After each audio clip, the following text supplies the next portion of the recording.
and then say present. Thank you.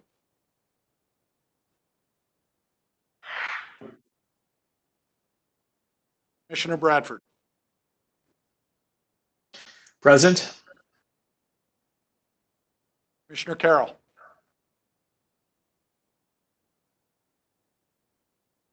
Commissioner Carroll.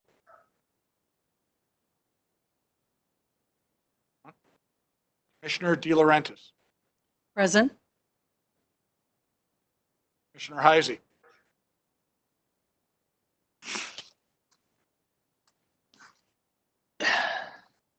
Heisey?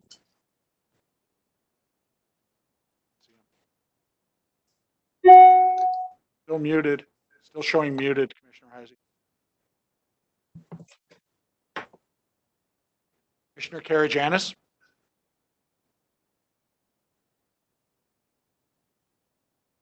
Commissioner Karygiannis.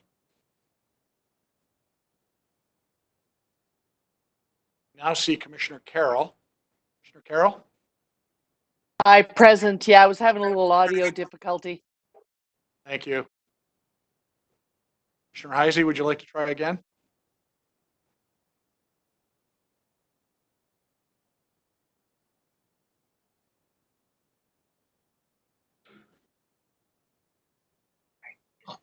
Unmute, press the middle of your screen, and there'll be a microphone that shows up. Yeah, I know it's not working.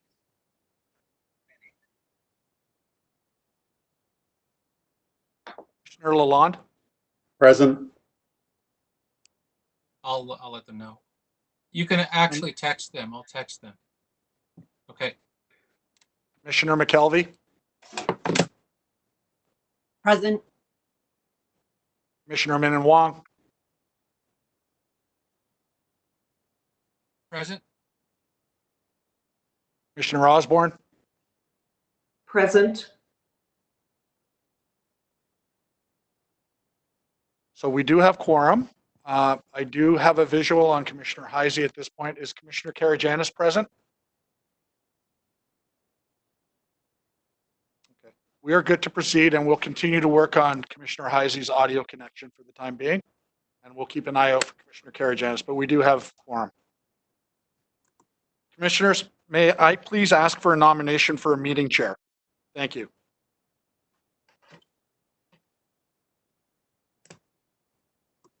Commissioner Min Wong and Commissioner Heisey are nominating Joanne De Laurentiis. Do I have any further nominations for a meeting chair? Seeing none, when I call your name, can you please unmute your microphone and verbally respond with in favor or opposed? Commissioner Bradford. In favor. Commissioner Carroll. In favor. Commissioner De Laurentiis. Oh, sorry. Commissioner Heisey.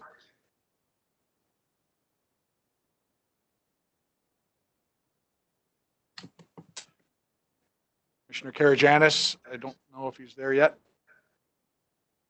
Commissioner Lalonde. In favor. Commissioner McKelvey. In favor. Commissioner Min Wong. In favor. Commissioner Osborne. In favor. Thank you. The nomination of Joanne De Laurentiis as meeting chair carries. Commissioner De Laurentiis will now assume duties of meeting chair. Thank you. Thank you. Thank you all for your confidence. I noticed that Kevin didn't allow me to vote. I guess I couldn't vote no. I took that as a signal. My very first duty is to read our land acknowledgement as required, so let me go through that. We acknowledge the land we are standing on is the traditional territory of many nations, including the Mississaugas of the Credit, the Anishinaabeg, Chippewa, the Haudenosaunee, and the Wendat peoples, and is now home to many diverse First Nations, Inuit, and Métis people. We also acknowledge that Toronto is covered by Treaty 13 with the Mississaugas of the credit. Our first order of business then as a committee or board is to for me to ask you if any of you wish to declare a conflict of interest in accordance to or in accordance with the Municipal Conflict of Interest Act. Can we have any expressions?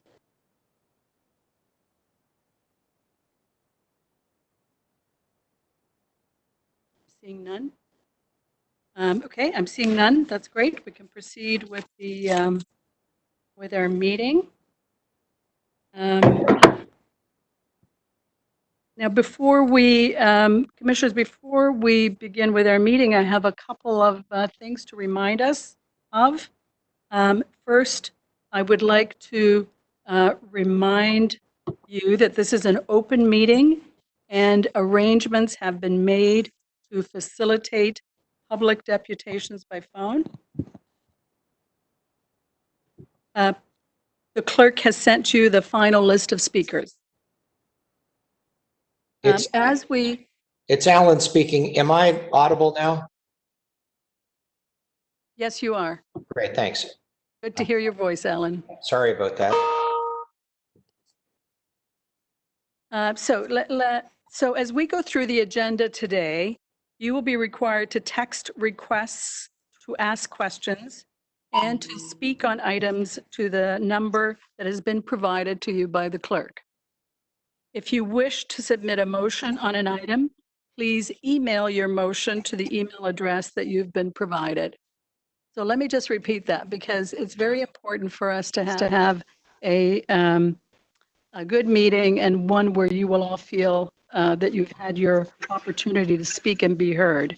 So you will be, so to repeat that again, you will be required to text requests to ask questions and to speak on items. I'll remind you of that through the meeting just so that we don't forget. The other point I need to make is that the clerk will be conducting recorded votes on all motions and staff recommendations. If you do not respond when your name is called, the clerk will mark you absent for that vote. All member motions will be displayed on your screen, and the clerk will also read member motions aloud for the benefit of anyone who may not have a video connection. Lastly, you've all been provided with appropriate contact information for technical troubleshooting, and staff also have each of your phone numbers should they need to contact you for technical reasons. I think that's, we're good on that. Do you have a? Commissioner Karygiannis, I now see you. Can you just do an audio check for us now that you're present? Check in 1, 2, 3. Check in 1, 2, 3. Thank you. Hear you perfectly. Thank you. Thank you. Thank you. Welcome. So before we get to the agenda, there are two bylaws, or rather two items on the order paper that we need to deal with, and it's items 1 and 2 on the agenda. Item 1 is a report seeking adoption of bylaw amendments to board meeting proceedings to provide for electronic participation during an emergency declared to exist in all or part of the city in accordance with the Emergency Management and Civil Protection Act. And item 2 is the election of the TTC Board Vice Chair, which will be managed by the clerk. So with respect to item 1, these are amendments to the bylaw to govern TTC Board meeting proceedings to enable electronic participation during an emergency. And I think we have a deputant. So I will invite our first deputant to speak. Hello? Hello? Hello, we can hear you. Okay, sorry about that.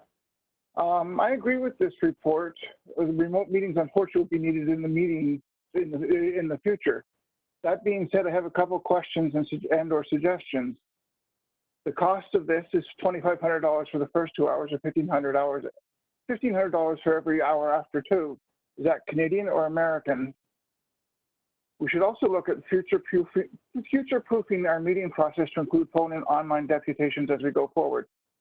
After all, I do have a wall of bookcases behind me and I am wearing my pants. Right now, I'm using 2 devices to communicate only one idea. If and when it becomes necessary for another virtual meeting, we should also look at the agenda we are putting forward for consideration. Online meetings are going to be more expensive, so items that are a priority should be put on the agenda only. Lower priority items should be moved to the next available meeting. There were 13 items on today's agenda. I think a third of those did need to be on the agenda, and that takes up costly broadcast time. Thank you. Thank you. I think we all recognized that participant as Ellen Ewell. Any questions for our deputant? I see none. Ellen, I think we everything we quote is in Canadian dollars. I'm pretty sure of that. And I'm seeing a nod across the table. So, and thank you for the rest of your comments. I think we'll take them under advisement. Okay, that was we only have one deputant, right? Okay, so we now are going to call on any members who have texted their questions. Do we have any questions? Commissioner Lalonde, you had a question.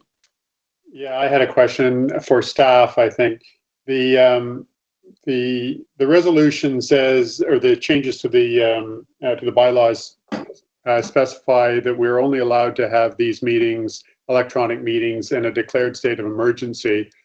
My question is whether that is mandated by the governing legislation, that that's the only opportunity that we could change our bylaw to reflect, or whether we could actually be a little bit more flexible. I could imagine that there might be scenarios where we don't have a declared state of emergency, where it might still be in the interests of the TTC to be able to conduct an electronic meeting. And I guess my question is, would we be allowed to do so if we changed our bylaws to reflect that? Or is that not possible because of the City of Toronto Act or some other governing legislation? Thank you for that question. Who will we call on our clerk? So Kevin? Commissioner Lalonde, you're correct. It will require this virtual meeting is being provided for under the Emergency and Civil Protection Act. It would require a change to the City of Toronto Act to adopt these same provisions as a regular option in our board meeting. So you'd need revisions at the provincial level to the City of Toronto Act. The board then would need to approve changes to our procedures bylaw, and ultimately City Council would need to adopt those changes. Once the state of emergency is lifted, we will be required to revert back to the City of Toronto Act. City of Toronto Act still allows for remote participation, but the member participating remotely cannot be counted towards quorum, nor can they participate in in-camera discussions. So we did bring a report last year on this issue. We raised some of the challenges of a hybrid version. Right now it's easy because everyone's participating in the same way. Everyone's virtual, and that scenario of only a couple poses challenge with quorum and other issues. So to answer your question though, procedurally, yeah, it would require amendments to the City of Toronto Act, ultimately board meeting bylaw procedures be adopted, and then ultimately council endorse it. Okay, thank you. Do we have any further questions? Okay, we have no further questions. Or is anyone interested in speaking to this? I had a question. It's Commissioner Osborne. Commissioner Osborne, please go ahead. Yes, my question is about ACAT, and I'm wondering if ACAT has any standing as a participant in this scenario with the definitions the way they are. And if they don't, the way it's currently written, if there was a way that we could get them standing. So ACAT run their own meetings. We do provide advice to ACAT from time to time. I know we've provided advice to them in the past that provides more flexibility in terms of virtual participation for reasons of travel challenges for members and so on and so forth.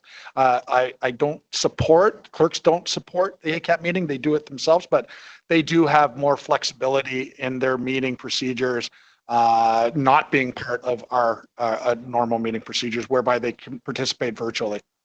So I'm actually referring to ACAT having stayed in this context as the board, because ACAT is generally part of our board meetings. And it isn't clear for the way, and I'm no expert in this part of it, but that they have standing to participate in our meetings. Thank you. I've been in discussions with Mazen Aribi, chair of the advisory committee on accessible transit. He will be speaking on item 5. He's requested speaking time on item 5. Normally, as a standing item at regular meetings, we have board meeting minutes to approve and we have ACAT minutes to receive. We don't receive minutes of either the board or ACAT at special meetings, which this is. Mazen's aware of that, and we have worked it out where he's going to be speaking on item 5. So he'll be calling in shortly. Okay, so then I'm just assuming then from what you've said that if ACAT has something on their minds, that it has to go, they speak as a deputant rather than as a participant like they usually are. Is that correct? That's correct. That's the arrangement that we've made today. And then if there is something that is outside of the agenda as it's been drawn up, is there some forum that we have that we can deal with issues? Special meeting agendas are very specific to the purpose of the reason for the declaration of the meeting. So the agenda is set in advance and we are only allowed to deal with the items that are identified on a special meeting agenda. Okay. We wouldn't be allowed to add an additional item that wasn't identified in the initial notice of special meeting. Okay, thank you. That's why we've opted for this.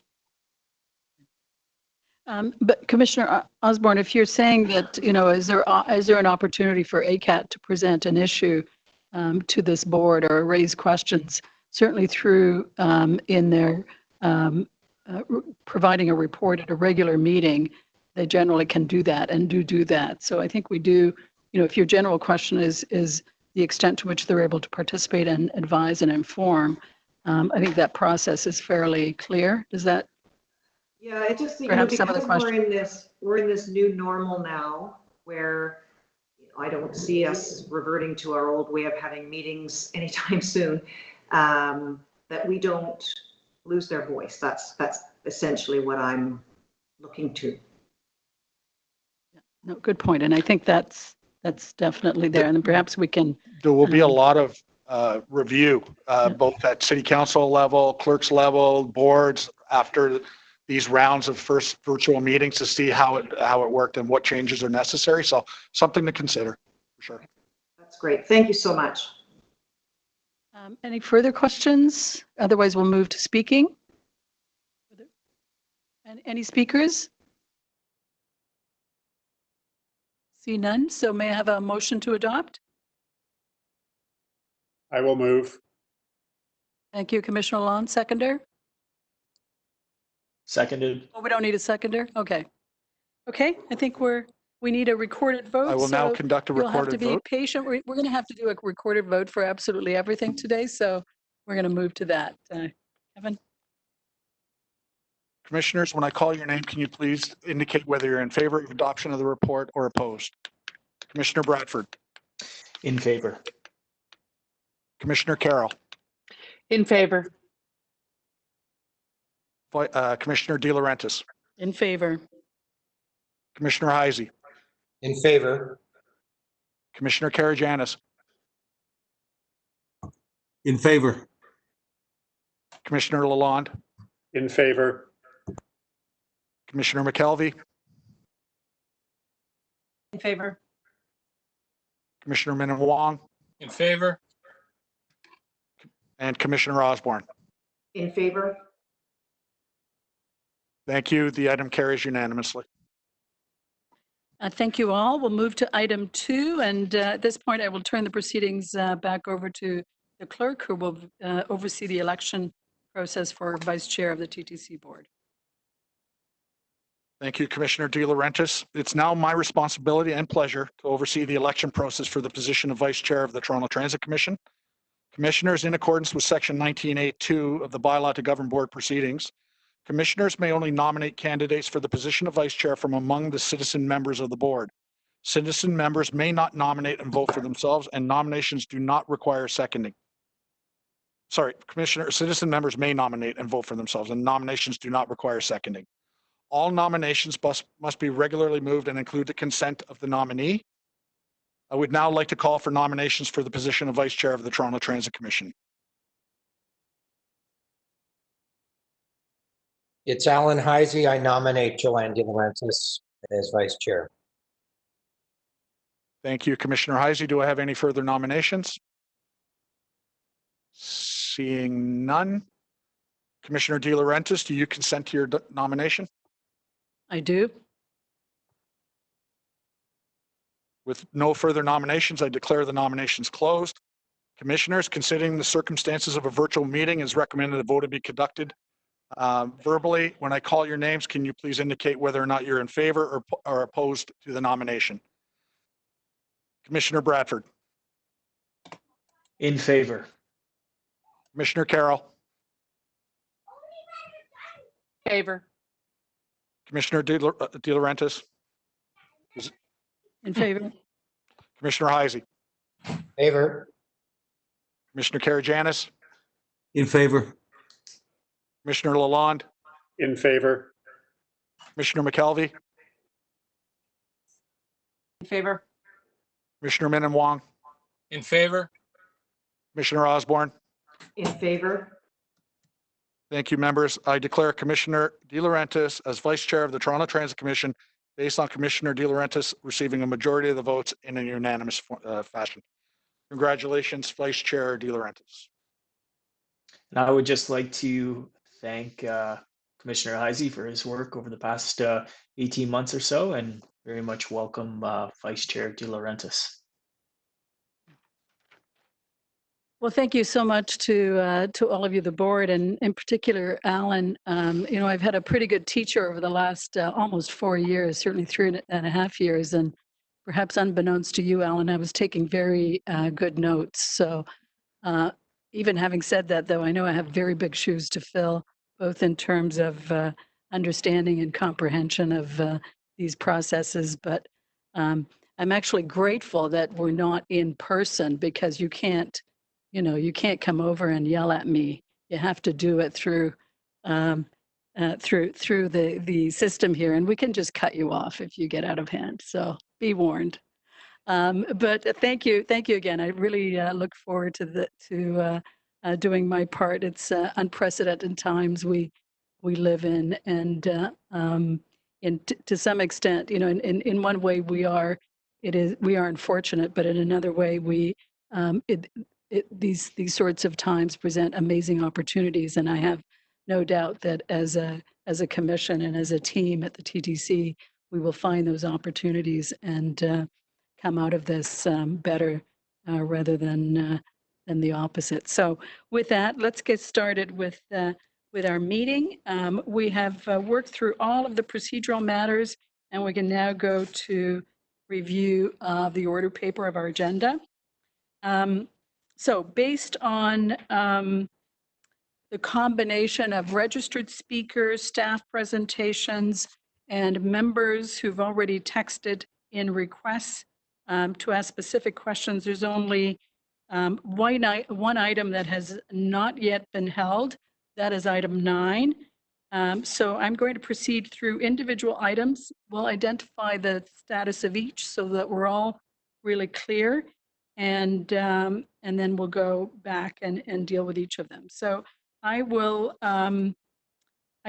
be holding items 4 and 5 for the purpose of receiving a staff presentation addressing both items together. So we'll do those two together. At a particular point during this presentation, we will be required to move a motion to go in camera, that is when we're doing items 4 and 5, to receive some confidential information in the presentation that relates to labor relations or employee negotiations.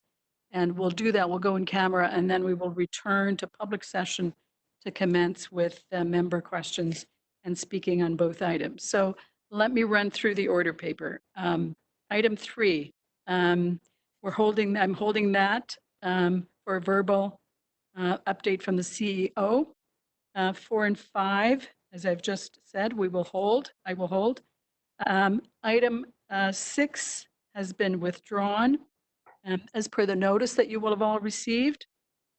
Item 7 being held by Commissioner Carroll. Item 8 also by Commissioner Carroll. Item 9, perhaps I could have a motion to adopt this report and recommendations while we're at it. I have a motion. Moved by McKelvey. Thank you. Seconder? No seconder. Okay, so we need a recorded vote now. And Kevin? On item 9, the staff recommendations, Commissioner Bradford, In favor? Commissioner Carroll, In favor? Vice Chair De Laurentiis, In favor? Commissioner Heisey, Support? Commissioner Karajanis, In favor? Commissioner Lalonde, In favor? Commissioner McKelvey, Favor. Commissioner Min and Wong, In favor? and Commissioner Osborne. In favor? Item 9 carries unanimously. Thank you. Thank you. Back to the items then. Item 10 held by Commissioner Bradford. Item 11 I will hold. We have deputations. Item 12 also I will hold. We have deputations. And item 13 I will hold for in-camera presentation. So let's move then to item 3, and I invite our CEO, Rick Leary, who's, by the way, is looking amazingly fresh under the circumstances, to give us his report. Thank you, Vice Chair De Laurentiis, and good afternoon, everyone. I just went into the WebEx settings. Thank you so much. I'd like to welcome our YouTube viewers and today's participants to the board's first ever virtual meeting. I would first like to start out by saying thank you to our staff from Commission Services, IT Services, and Corporate Communications for all their behind-the-scenes work involved in getting us ready to report publicly in this manner. First and foremost, I'd like to start out by congratulating our Chief Capital Officer, Ree Tanaka, on reaching 30 years of service with the TTC this month. And at the same time, I have to tell you, I'm going to wish her her very best as Susan retires again at the end of this month. Susan joined the TTC in 1990. She's held many progressively responsible positions throughout her career, including the head of engineering. She's also been the TTC's Chief Capital Officer since 2015. In a long line of outstanding chief engineers that have designed and built transit in Toronto in the course of the 99-year history, Susan stands tall among them as our first woman chief builder, and for her unparalleled skill set, passion for the TTC. You know, we have this rich tradition here at the TTC as well, as we call it a pinning. And I have Susan's 30-year pin with me that I can't wait to give you, Susan. You know, and this pin represents your dedication and service to this organization. And I hope to present this pin personally to you very shortly. So Susan, you know, we wish you the very best and hope to see you very soon post-pandemic for a real proper in-person retirement. So with that, Susan, I want to say thank you. I'll hold this for you till I see you. And we are going to miss you. So thank you very much.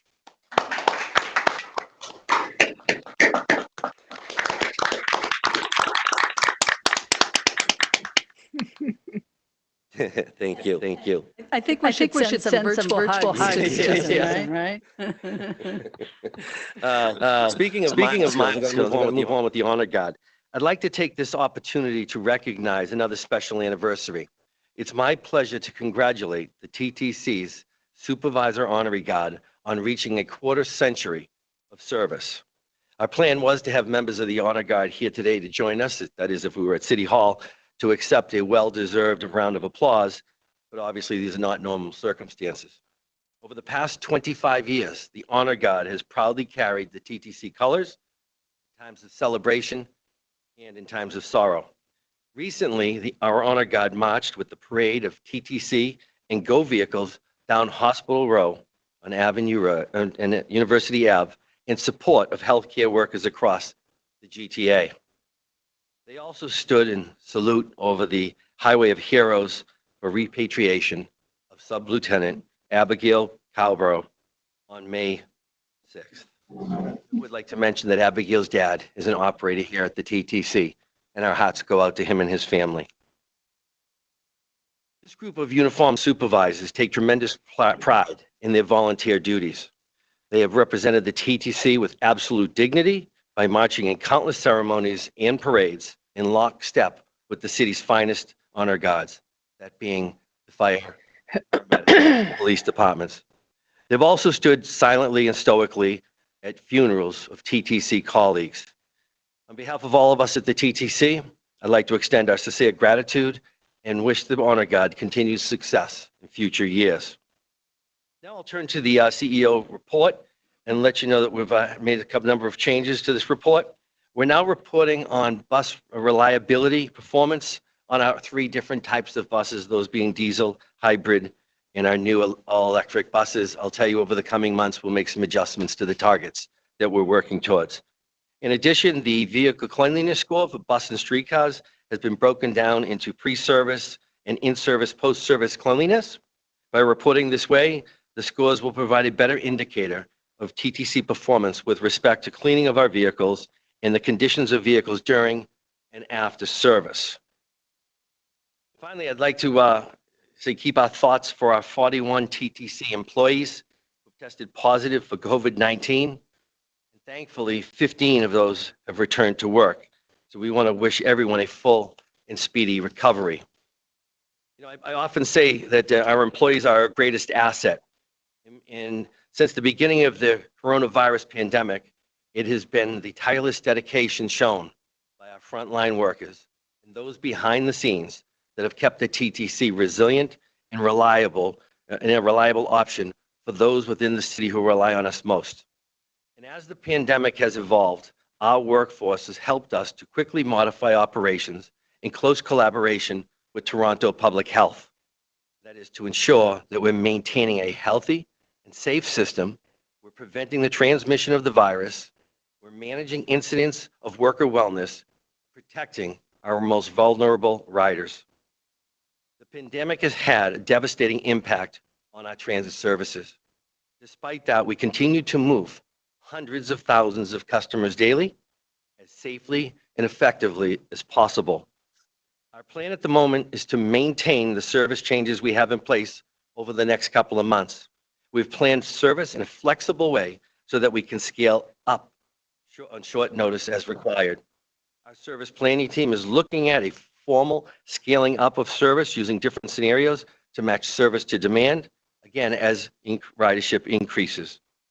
Vice Chair, before I turn it back over to you for questions, I'd like to mention that items 4 and 5 on the agenda today focus on, in some detail, the COVID-19 response.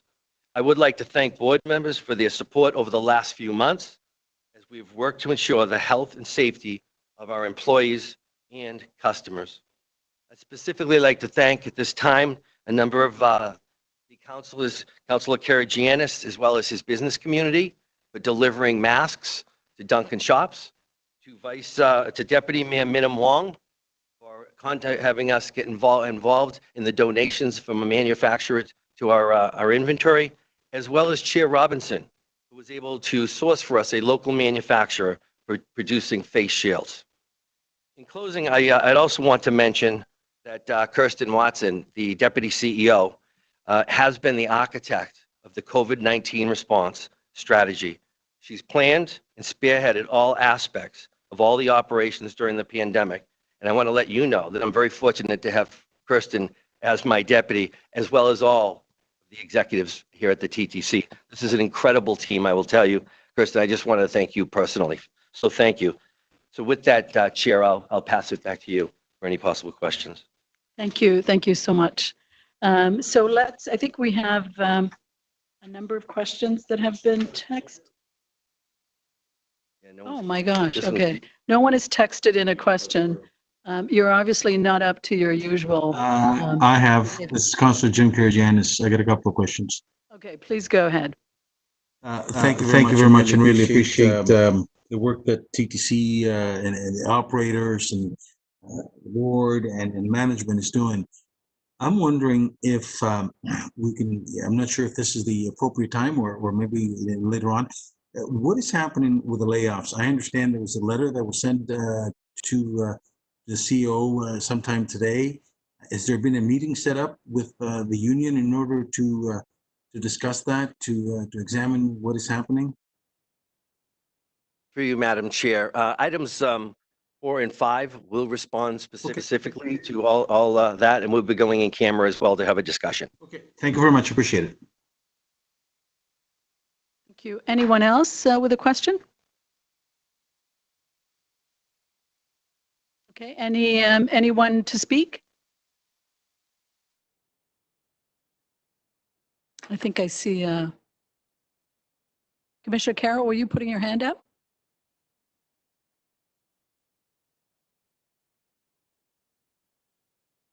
About that. Yes, I was. I didn't text because I was working on a motion for later in the agenda.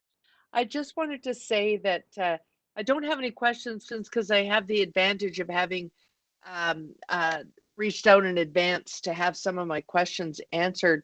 I just wanted to speak to the KPI. I think it's important that we let the public know that while we might not have as many questions as we usually do when we're hearing from the CEO, that there's the understanding that on almost every one, there's the condition of being in an entirely different world.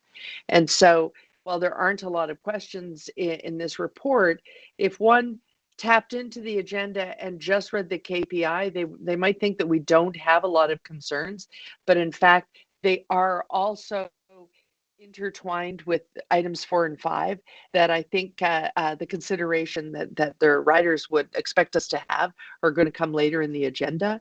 But I did want to just say thank you to staff for trying to compile and find new ways to dashboard what's going on for us, because I noted that there was that attempt to do throughout the CEO's report. And I want to thank them for that. It isn't the easiest time to have to make changes. Thank you, Commissioner Carroll, for we're going to get into the meat of a lot of the issues that are in everybody's mind in items 4 and 5. So I think we can move on then. I don't think there are any more comments. So I need a motion to receive. So moved. Thank you, Commissioner Carroll. And a recorded vote now. Kevin? Motion to receive the CEO report. Commissioner Bradford. In favor. Commissioner Carroll. In favor. Vice Chair De Laurentiis. In favor. Commissioner Heisey.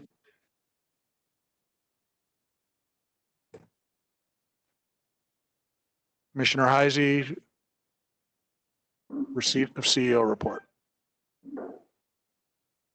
I think he's carrying the meeting. Commissioner Karygiannis. In favor. Commissioner Lalonde. In favor. Commissioner McKelvey. Favor. Commissioner Minnan-Wong. In favor? Commissioner Osborne. In favor. The motion to receive the CEO report carries 8 votes, and Commissioner Heisey marked absent. Thank you. Thank you. We'll move on then to items 4 and 5, the heart of the meeting. And as I said, we will be receiving a staff presentation covering both of these items. And we're going to be required to go in camera for a portion of that presentation. However, before proceeding with the staff presentation, we do have 2 deputants who've registered to speak on item 5. And the first speaker will be Mazen Aribi, Chair of the Advisory Committee on accessible transit, followed by Alan Yule. So staff will now invite the first speaker into the meeting by phone.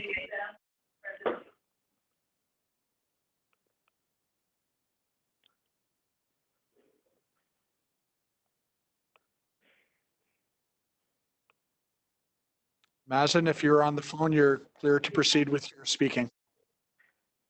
Yes.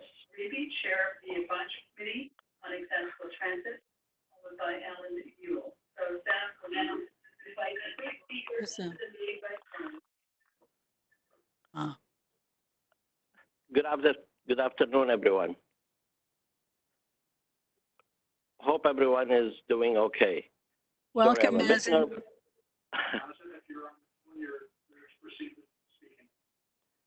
Okay. Sorry, I'm trying to reduce. Okay. Hope everyone is doing okay. There are 4 points to be made on behalf of ACAT.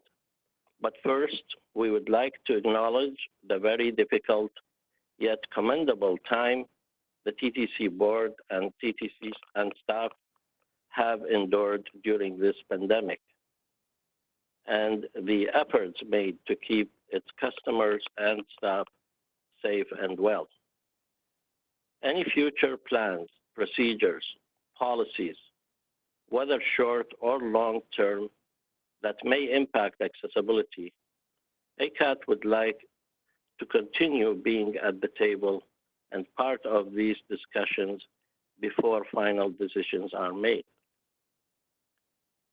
Any financial decisions that would impact accessibility, Wheel-Trans, and/or the conventional system, ACAT should be consulted prior to approval. It is important that accessibility continues to be at the forefront of TTC planning. The TTC and Wheel-Trans are the only mode of transit for many people with disabilities. Many of us cannot easily find alternative methods of travel. Finally, ACAT would like to have a sense of what provisions are being made for our continued involvement with the TTC. Thank you for your time, and ACAT is looking forward to meeting you at the June meeting. I also would like to take this opportunity to congratulate Susan Reed Tanaka for reaching 30 years. And I must say, I am saddened to hear that she is retiring. Susan was a great supporter from day one for the accessibility at the TTC.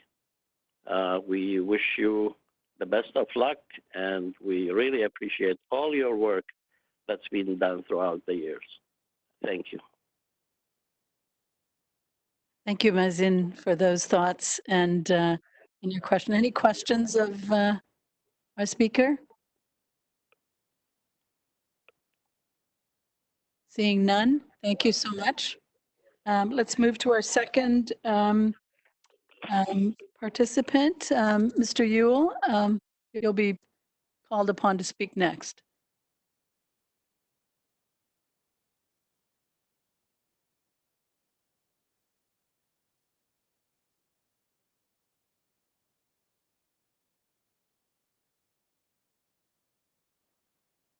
There we go.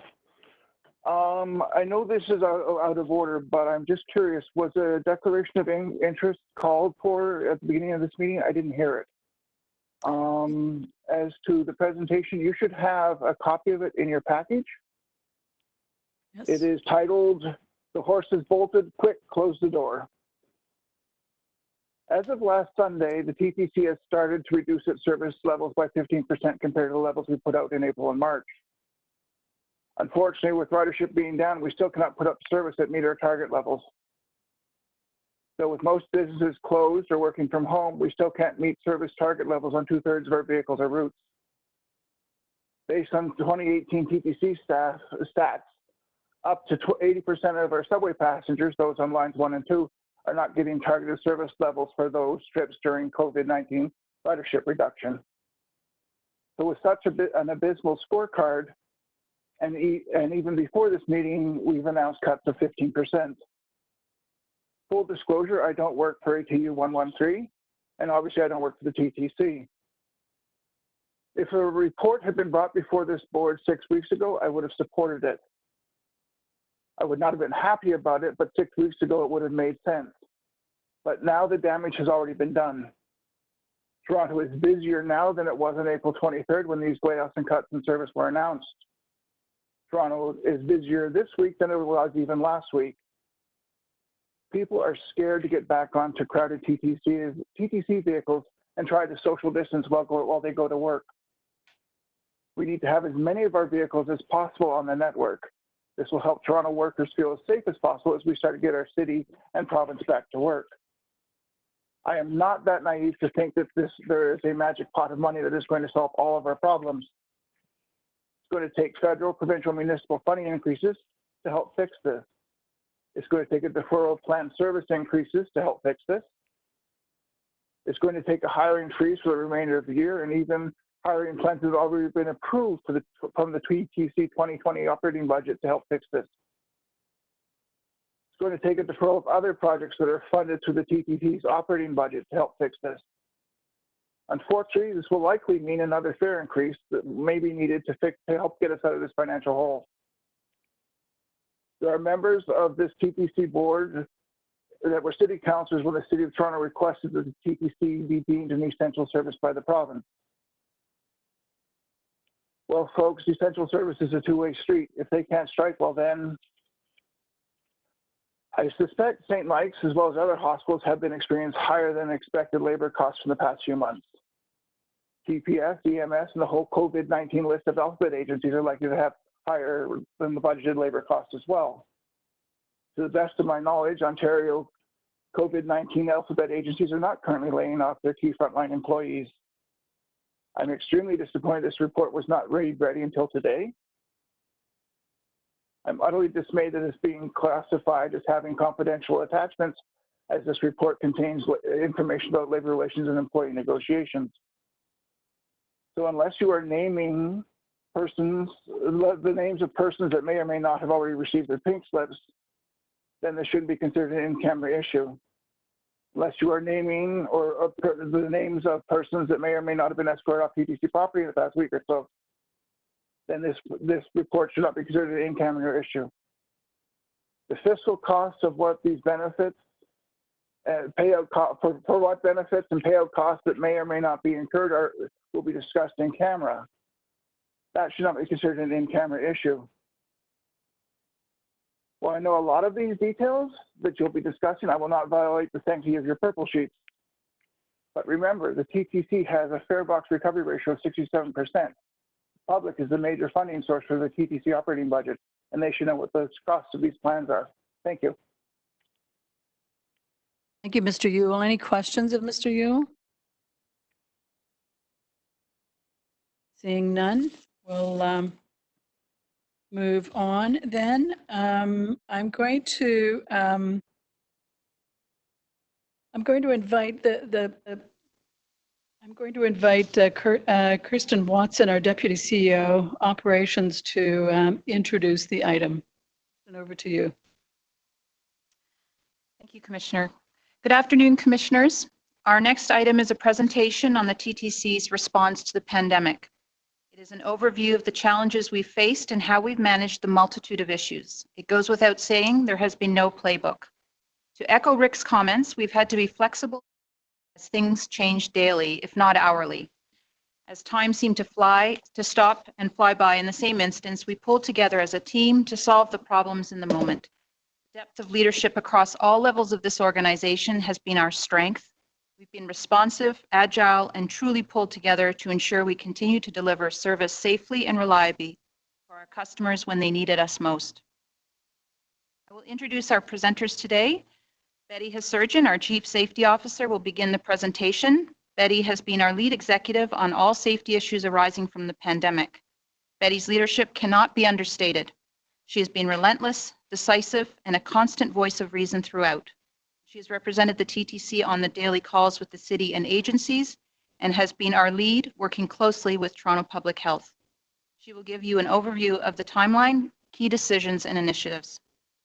Josie Levita, our Chief Financial Officer, will present on the significant decline in ridership and revenue and our cost containment measures. Mark Miss, Head of Service Planning and Scheduling, will present on the decline in ridership and how we are managing the issues of overcrowding and providing service in the context of physical distancing. All of this work is driven by data.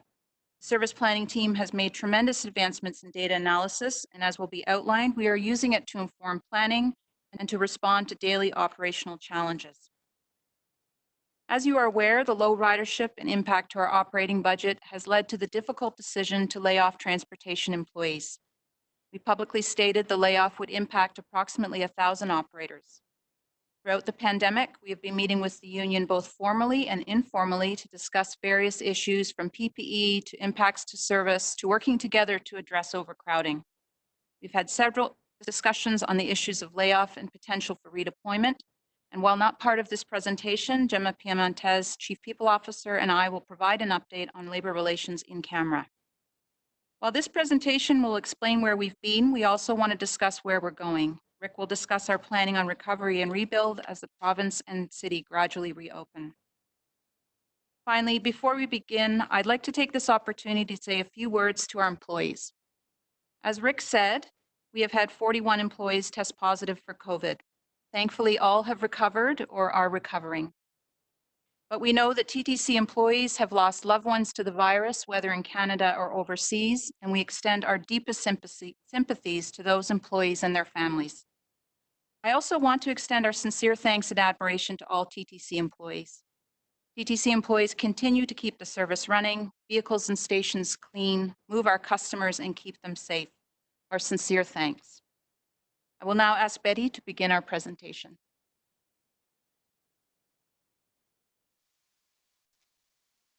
Thank you, Kirsten. Good afternoon, everybody. This presentation summarizes TTC's response to COVID and demonstrates how we were decisive, flexible, and organized in our approach under these unprecedented circumstances. TTC has played an essential role during the COVID-19 pandemic and continues to move an average of 300,000 customers a day. Most are frontline workers and people making essential trips to grocery stores and medical appointments. We have worked in close partnership with the City of Toronto, Toronto Public Health, and neighboring transit agencies to ensure the health and safety of our customers and employees is paramount in every decision we make. Next slide. This slide shows the timeline of TTC's response to COVID-19. The bottom half of the timeline illustrates in blue the major external events and actions, while the top half of the timeline shows in red the key decisions and actions taken by TTC. Within 24 hours of becoming aware of the first COVID case in Toronto on January 27th, at the direction of our CEO and Deputy CEO, we took immediate action by increasing our cleaning and disinfection of public spaces and touch points in our vehicles and our workplaces. Increased disinfection and cleaning is a strategy that we were already looking to implement during the regular cold and flu season. By early February, we were handing out hand sanitizers and disinfectant wipes to our frontline workers, operators, and staff, and we held our first employee town hall session with TPH and Dr. Davila. Details on the other policy changes and activities noted on the timeline will be provided in the upcoming slides. Next slide, please. Before I take you through the extensive measures that we took to ensure the health and safety of our employees and customers, I will first explain how we organized ourselves to respond to this health crisis. Next slide, please. In the early stages of this pandemic, we mobilized staff and developed structures and processes to enable coordination between the TTC, the City of Toronto, and Toronto Public Health. We began participating in the city's 7 a.m. COVID-19 calls, along with other city agencies and divisions. We set up our internal executive command center and had daily calls to review our dashboard of key data, including ridership, revenue, absenteeism trends, service delivery, PPE inventory, and safety measures. There was coordination across all departments to support timely escalation and resolution of issues and actions. We were integrated with Toronto Public Health and the city's Office of Emergency Management Operations. On March 12th, when the City of Toronto activated the EOC, we embedded 2 of our employees. Next slide, please. In late fall 2019, we updated our emergency response plan that culminated with an executive briefing and executive level tabletop exercise in January 2020 to review the final draft of the plan. In early 2020, TTC's emergency management began to assess TTC's continuity of operations plan. In February, updates were made to TTC's pandemic and infectious disease plan, and a master list of mission critical functions and services was created to inform COVID-19 strategic decisions, ensuring that our essential operations continued during the pandemic. Next slide, please. On March 16th, we rolled out a work from home or telework program. In a matter of days, a portion of our employee base, approximately 1,700 employees, who were able to perform functions remotely, began piloting a work model entirely new to the TTC. Special thanks to our Information Technology Services Department, who within 2 weeks executed amendments to TTC's internet service, increasing the capacity by 20 times. Remote desktop capabilities were also increased by 11-fold to meet demands of staff accessing ITS services from home. In addition, to mitigate increased security risks from telework, controls were put in place to secure remote devices, and an employee information campaign was rolled out. Today's first ever virtual meeting of our board is an example of how we have continued with our work plan and maintained our business operations. Next slide. Our materials and procurement team quickly adopted a centralized model for ordering and managing personal protective equipment, with full inventory control measures in place to track movement from receipt to consumption. A tool was built to monitor current inventory on hand, projected vendor receipts, and planned consumption with a target to maintain 6-month supply. This ensured critical PPE shortages were elevated to executive leadership immediately. On a daily basis, we reported our PPE inventory and usage information to the city, and this is why we were very well positioned to transfer over critical PPE to our partners in the city, like paramedic services and Toronto Fire Services, when they were encountering shortages in their inventories. This included surgical masks, N95 respirators, and disinfectant wipes. While we are procuring critical PPE, in our Harvey Shop upholstery section, we're also manufacturing our own cloth masks or face coverings and other equipment, such as collapsible aisle barriers for vehicles, which I will mention later on. Next slide, please. Safety is the foundation of our organization and a core value. At the TTC, the safety and well-being of our customers and employees are always of paramount importance. As the pandemic evolved and we adapted to unprecedented conditions, we collaborated with and followed the guidance and direction of Toronto Public Health to ensure our customers and employees were protected. We focused on maintaining a healthy and safe environment, preventing the transmission of disease, managing incidents of employee illness, and protecting the most vulnerable. Next slide, please. As I mentioned earlier, in late January, we began performing additional cleaning and disinfection of all public places, stations, and vehicles with a focus on touch and grab points such as buttons, railings, handles, and straps. In March, we ramped up our efforts by increasing disinfection of all vehicles to twice per day and additional end-terminal cleaning on subway vehicles. In April, we installed hand sanitizing dispensers at all subway stations. We are now also considering installation of hand sanitizing dispensers in our vehicles. Next slide.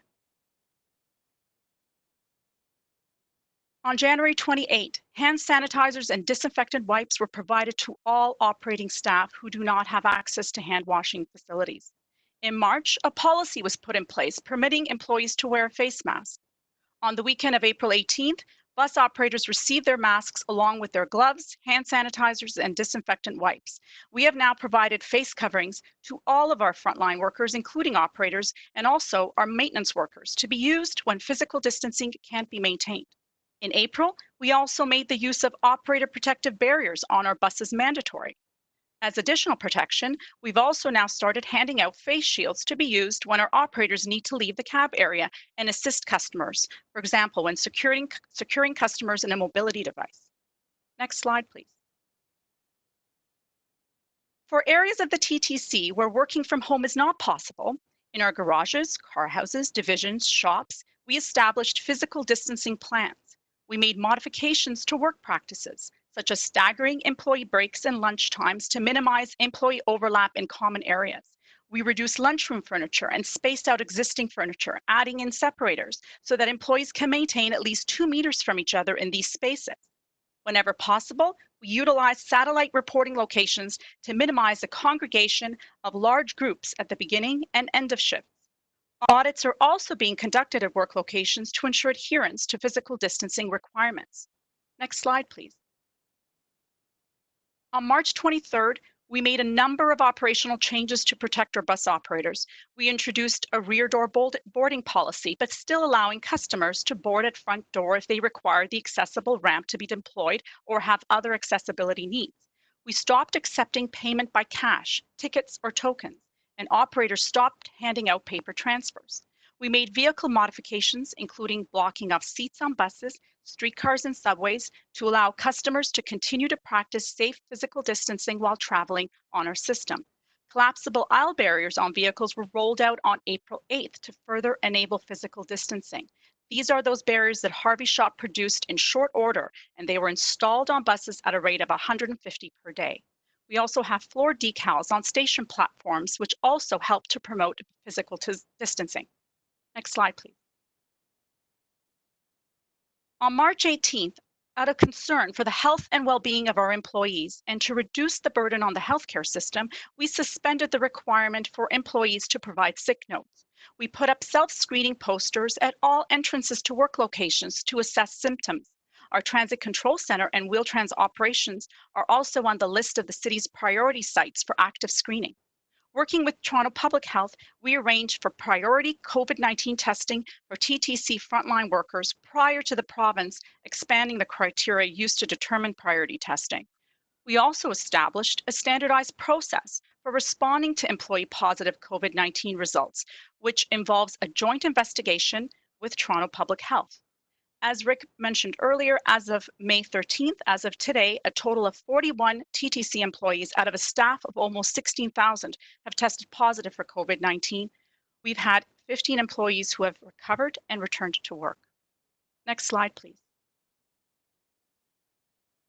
We produce print and digital resources and communications to keep our employees safe, informed, and supported during the pandemic. We set up a dedicated email and hotline for COVID-related questions and concerns. We regularly communicated with our employees, ensuring consistent messaging through corporate and safety notices, work location video screens, posters, the internal website. We've also developed COVID-19 videos. Next slide, please. We're using all of our communication channels to regularly share COVID-19 messages and updates with our customers. We used every available ad space in our system and our vehicles, including platform video screens, station information screens, and station public announcements to communicate messaging on physical distancing, hand washing and infection prevention, and staying home if sick. We also have the decals to indicate designated seats and standing space to support physical distancing. Next slide, please. TTC.ca and mobile transit apps provide important updates and guidance for riding the TTC during the COVID-19 pandemic, and this also includes a Google Translate function. We've also partnered with TPH and share Toronto Public Health messages on good infection prevention and control and physical distancing through our Instagram, Facebook, and Twitter accounts. Next slide, please. The next several slides demonstrate great examples of innovation and cooperation between city services. Wheel-Trans is providing trips for customers who are COVID-19 positive, symptomatic, or awaiting test results to dialysis or other life-sustaining treatments. To date, they have transported 236 Wheel-Trans customers on 442 trips. Wheel-Trans is also working with Shelter Support and Housing Administration and paramedic services to provide trips to people living in the shelter system to COVID-19 testing locations and or isolation shelters. To date, Wheel-Trans has transported 15 customers on 9 special transport trips. In addition, our operations training center instructors are also assisting Shelter Support and Housing Administration and have transported 500 individuals on 73 special trips from the shelter system to testing locations and or isolation shelters using decommissioned buses. Next slide, please. We have partnered with Toronto Paramedic Services to repurpose 5 decommissioned TTC buses to safely transport both ambulatory and stretcher-bound patients, including those on ventilators. And these buses are driven by our Operations Training Center instructors. Next slide, please.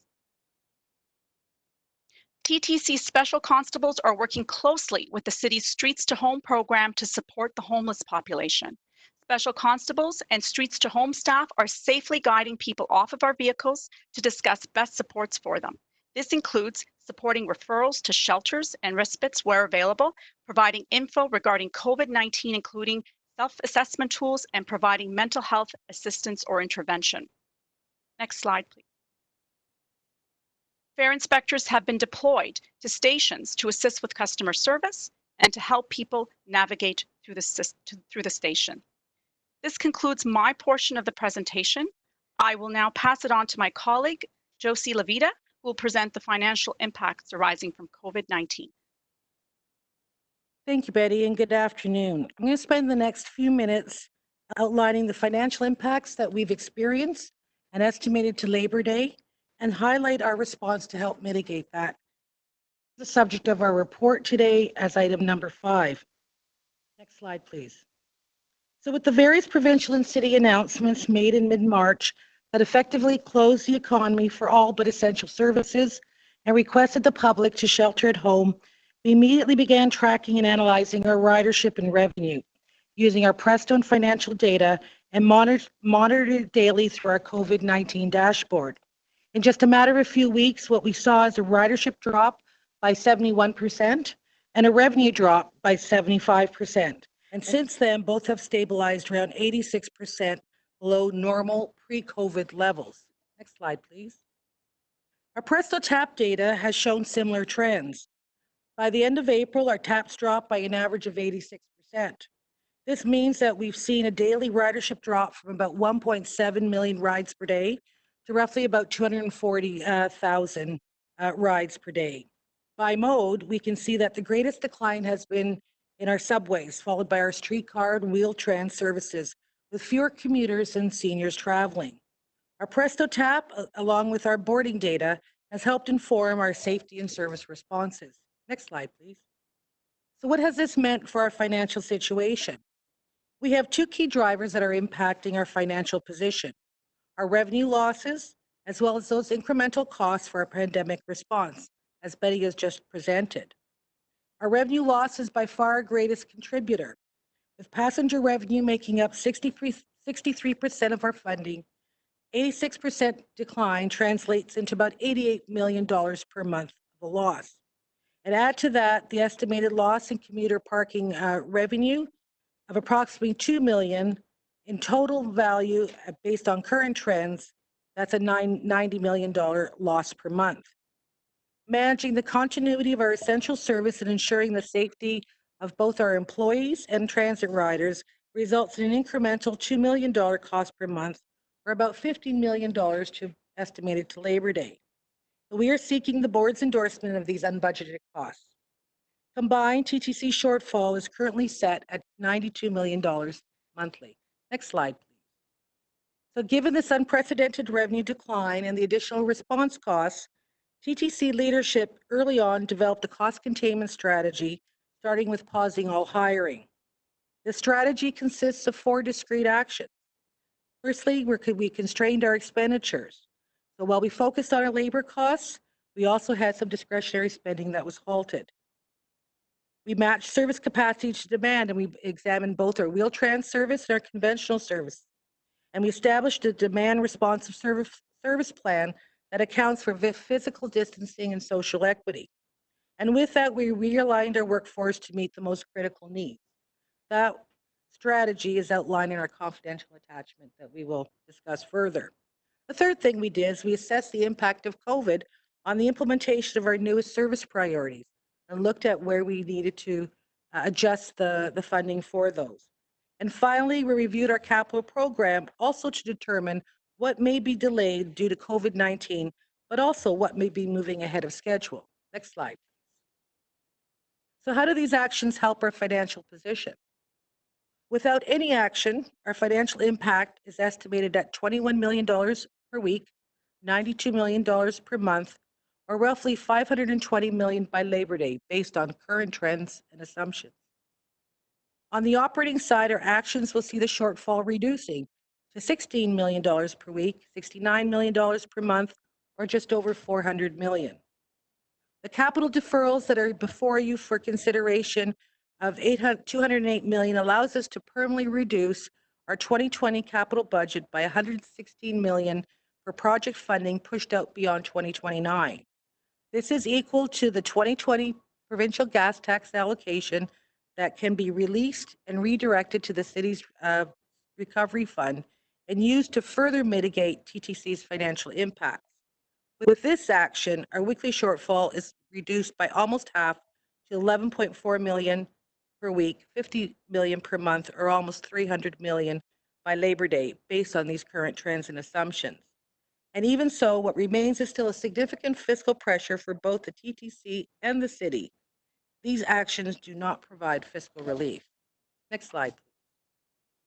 This next slide compares our approved 10-year capital plan, which is the blue line, to our now revised capital plan, which is the red line, based on these cash flow adjustments that we have made. We're asking the board to approve these as part of our revised 2020 capital budget and 10-year capital plan.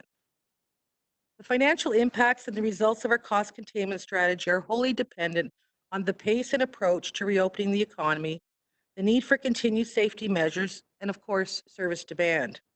I will now turn the presentation over to my colleague, Mark Miss, who will outline the work that was done to establish TTC's demand responsive service plan now in operation and the recovery planning that has begun. Thank you.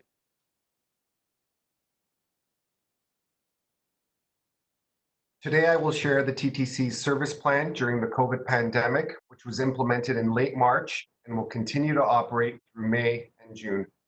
Next slide. Next slide, please. The TTC service planning philosophy is to match capacity with demand, providing service where and when it is needed. During the COVID pandemic, customer demand and transit system capacity has changed significantly. Demand has decreased to approximately 20% of normal conditions. We know it's not uniform by mode. Bus demand is slightly greater than 20%, while streetcar and subway demand is approximately 15%. On the capacity side, there are two factors to consider. First, the number of customers per vehicle, which is now approximately 30% of normal when accounting for physical distancing guidelines. As the Chief Safety Officer described, the TTC has marked off our vehicles to indicate how customers can maximize physical distancing. That means during the pandemic, nearly 3.5 times more service is required to carry the same number of customers. Put that in perspective, where we needed one bus to carry 50 customers, we now need 3 to 4. Where we needed one streetcar to carry 130 customers, we now need 4 because of more stringent physical distancing requirements. Same with the subway, where we needed one train to carry 1,100 customers, we now need 4. Next slide, please. With 30% of vehicle capacity, we know approximately 70% of service hours are required to accommodate 20% demand. Next slide, please. However, we know that the average number of customer boardings over a period of time allows us to plan the regular service, but as individuals, customers aren't that predictable. We are planning to provide additional service of approximately 7% to allow us to respond to crowding and reduce the number of incidents. This was our top-down approach to evaluate how much service is required to match capacity with demand. Next slide, please. With an understanding of system capacity, we have implemented a demand-responsive service plan, which is based on the following planning principles. From a route structure perspective, our overall objective is to maintain service on all corridors. We have suspended commuter and express services where other routes are available, and we have adjusted seasonal service. From a service level perspective, regular scheduled service protects high ridership corridors, healthcare facilities, essential employment areas, shopping, and neighborhood improvement areas. And we are protecting our service guarantee. At minimum, all service operates 30 minutes or better based on demand. We've written the schedules and the service is operating. That's the bottom-up approach. And through that process, we found that workforce availability was higher than the planning assumptions we used in that top-down approach. So we are achieving 85% of service levels overall, which means we have about 25% transit system capacity. Next slide, please. This map shows regular scheduled service. Note on the map are hospitals, grocery stores, pharmacies, neighborhood improvement areas, and employment areas. The map also shows key transit corridors. These are the services we are protecting for travel to essential destinations. The map also shows local services.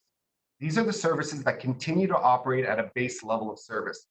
Approximately 95% of all hospitals, grocery stores, and pharmacies are within a 5-minute walk of a TTC stop. Next slide, please.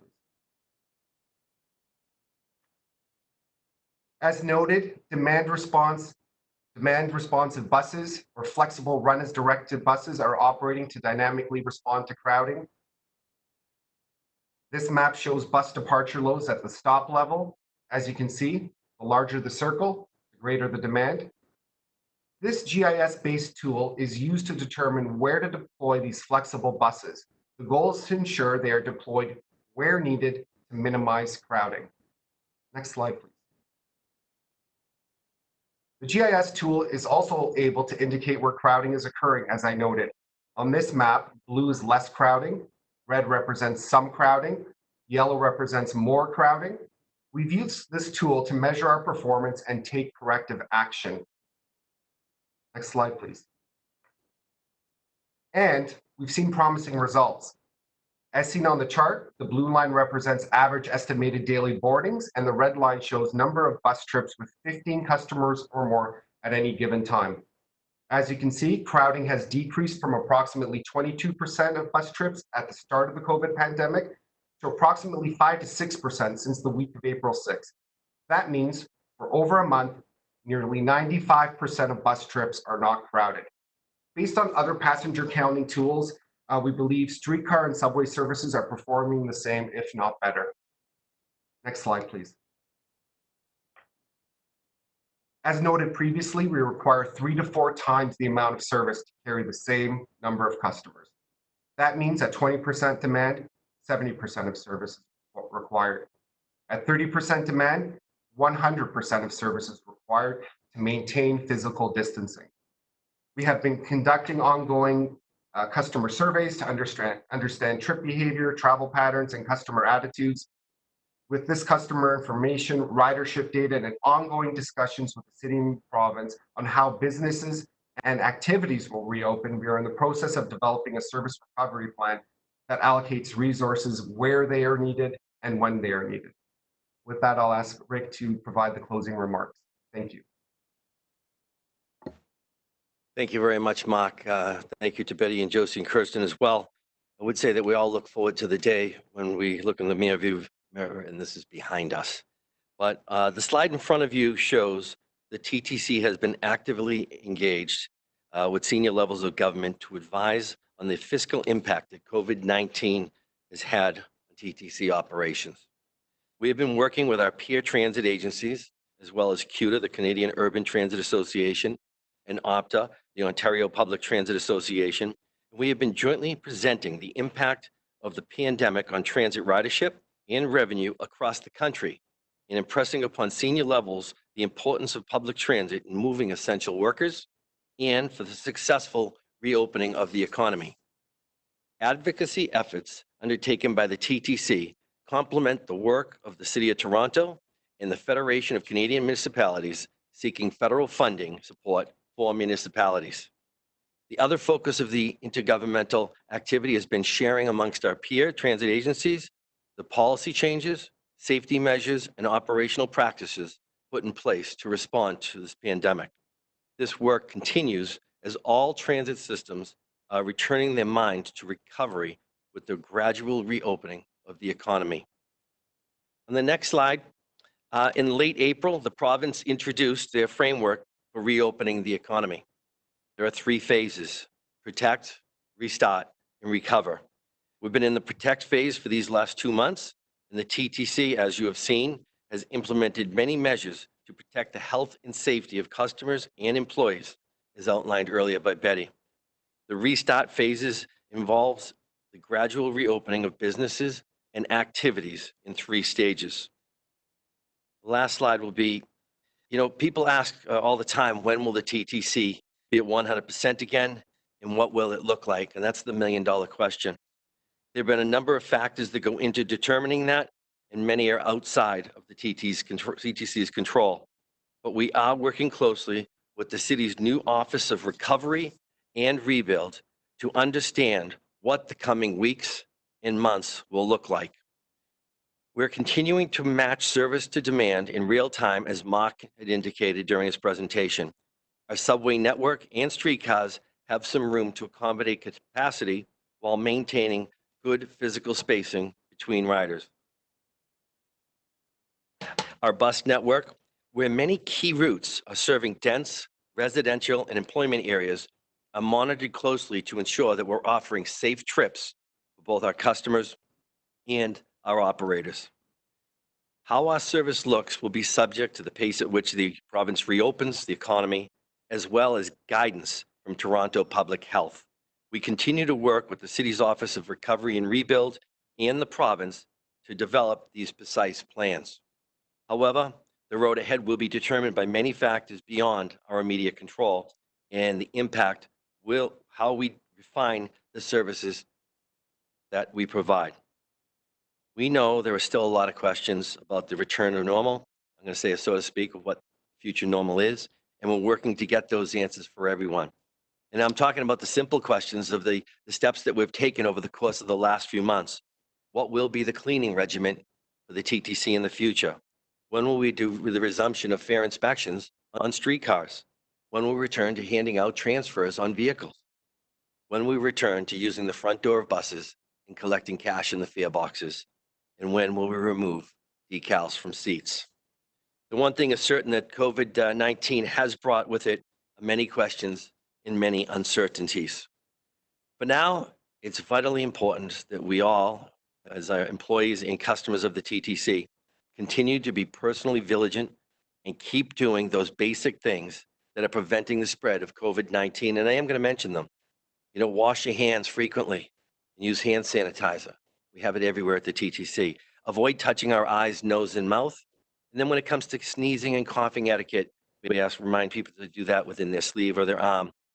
And stay home if you're not feeling well. We also agree with Toronto Public Health's recommendation for people to wear face coverings when you are unable to physically distance. Now that the province has started allowing the economy to open up in phases, the use of face coverings is prudent and strongly recommended, especially where physically distancing cannot be maintained, like on public transit.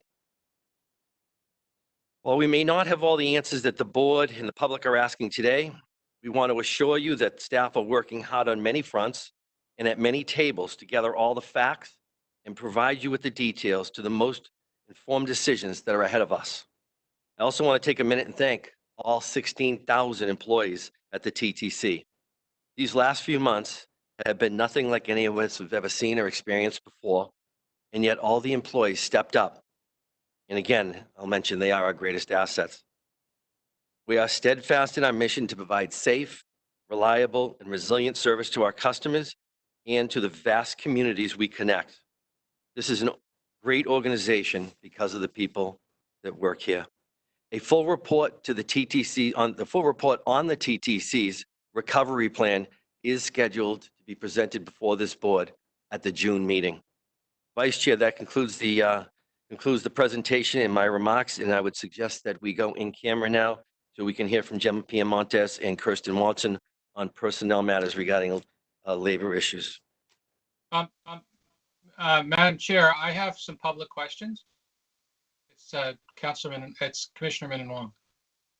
Do you want to ask them now, or do you want to hear the information we're going to get in confidential when we go in, and then ask them later? I'd prefer to ask them now on the principle as much of it should stay public as possible. And you can tell me if it's an in-camera question, but I don't think any of my questions are.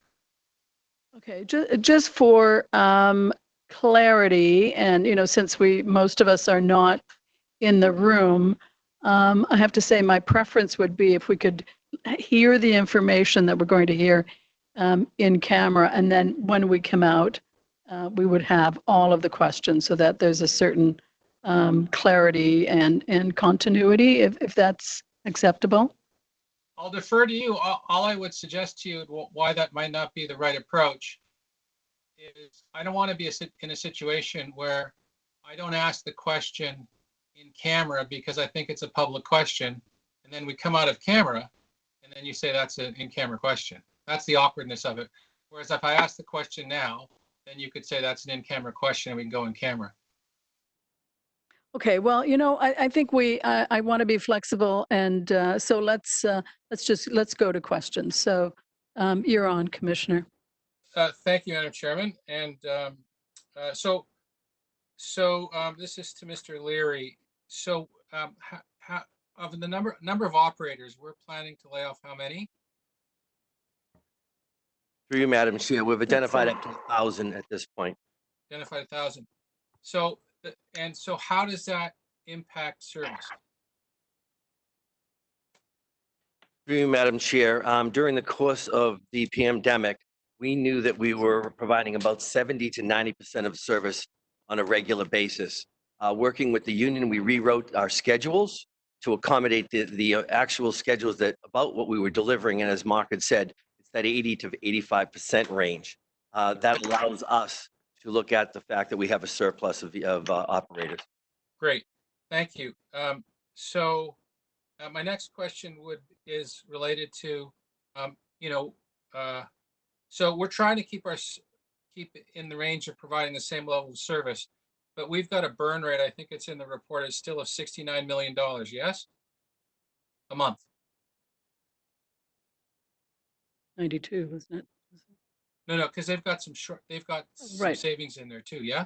Yeah, actually, when you, through you, Vice Chair, when you take into account our capital adjustments, it's about 40, now almost 50 million a month. So we're at a burn rate of 50. So my question to you is on that one,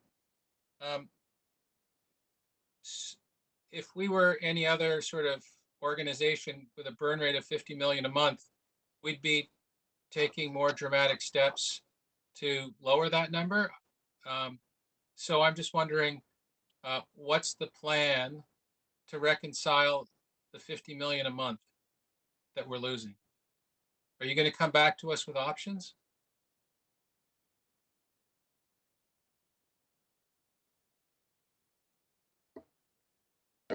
So through the chair, we believe we've taken this almost down in half.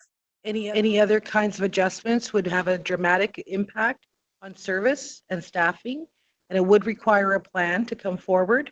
We are working with the city, and I think the key point here that we've made in the report, that trying to close a $500 million hole and still maintain service would require drastic reductions, and that if we were mandated to do that, then that would have to be a subject of a report. Our goal is to work with the city to identify solutions that bring relief so we can maintain service.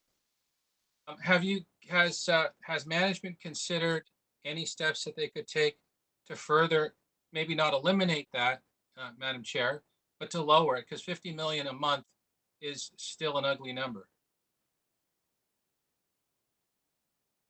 You want to add anything? I'll take that you through, Madam Chair. What we've done since September 23rd, when we announced the layoffs, things have changed dramatically.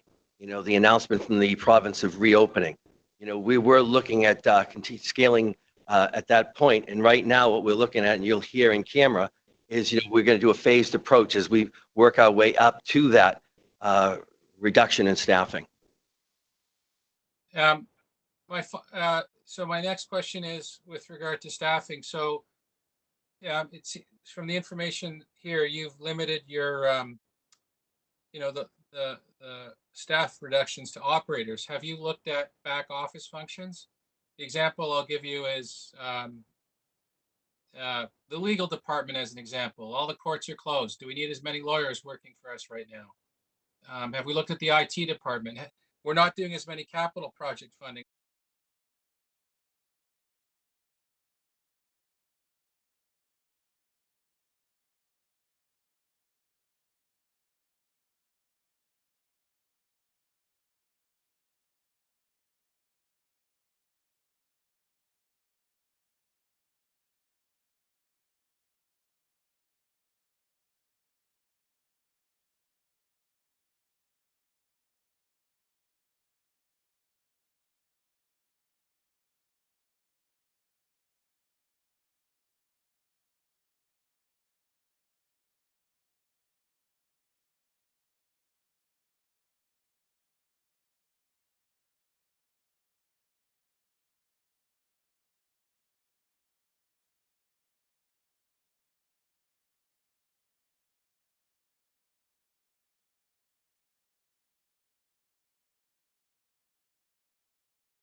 Test?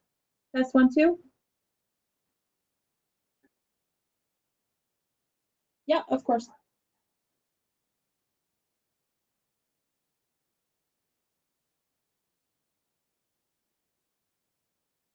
My YouTube keeps pausing.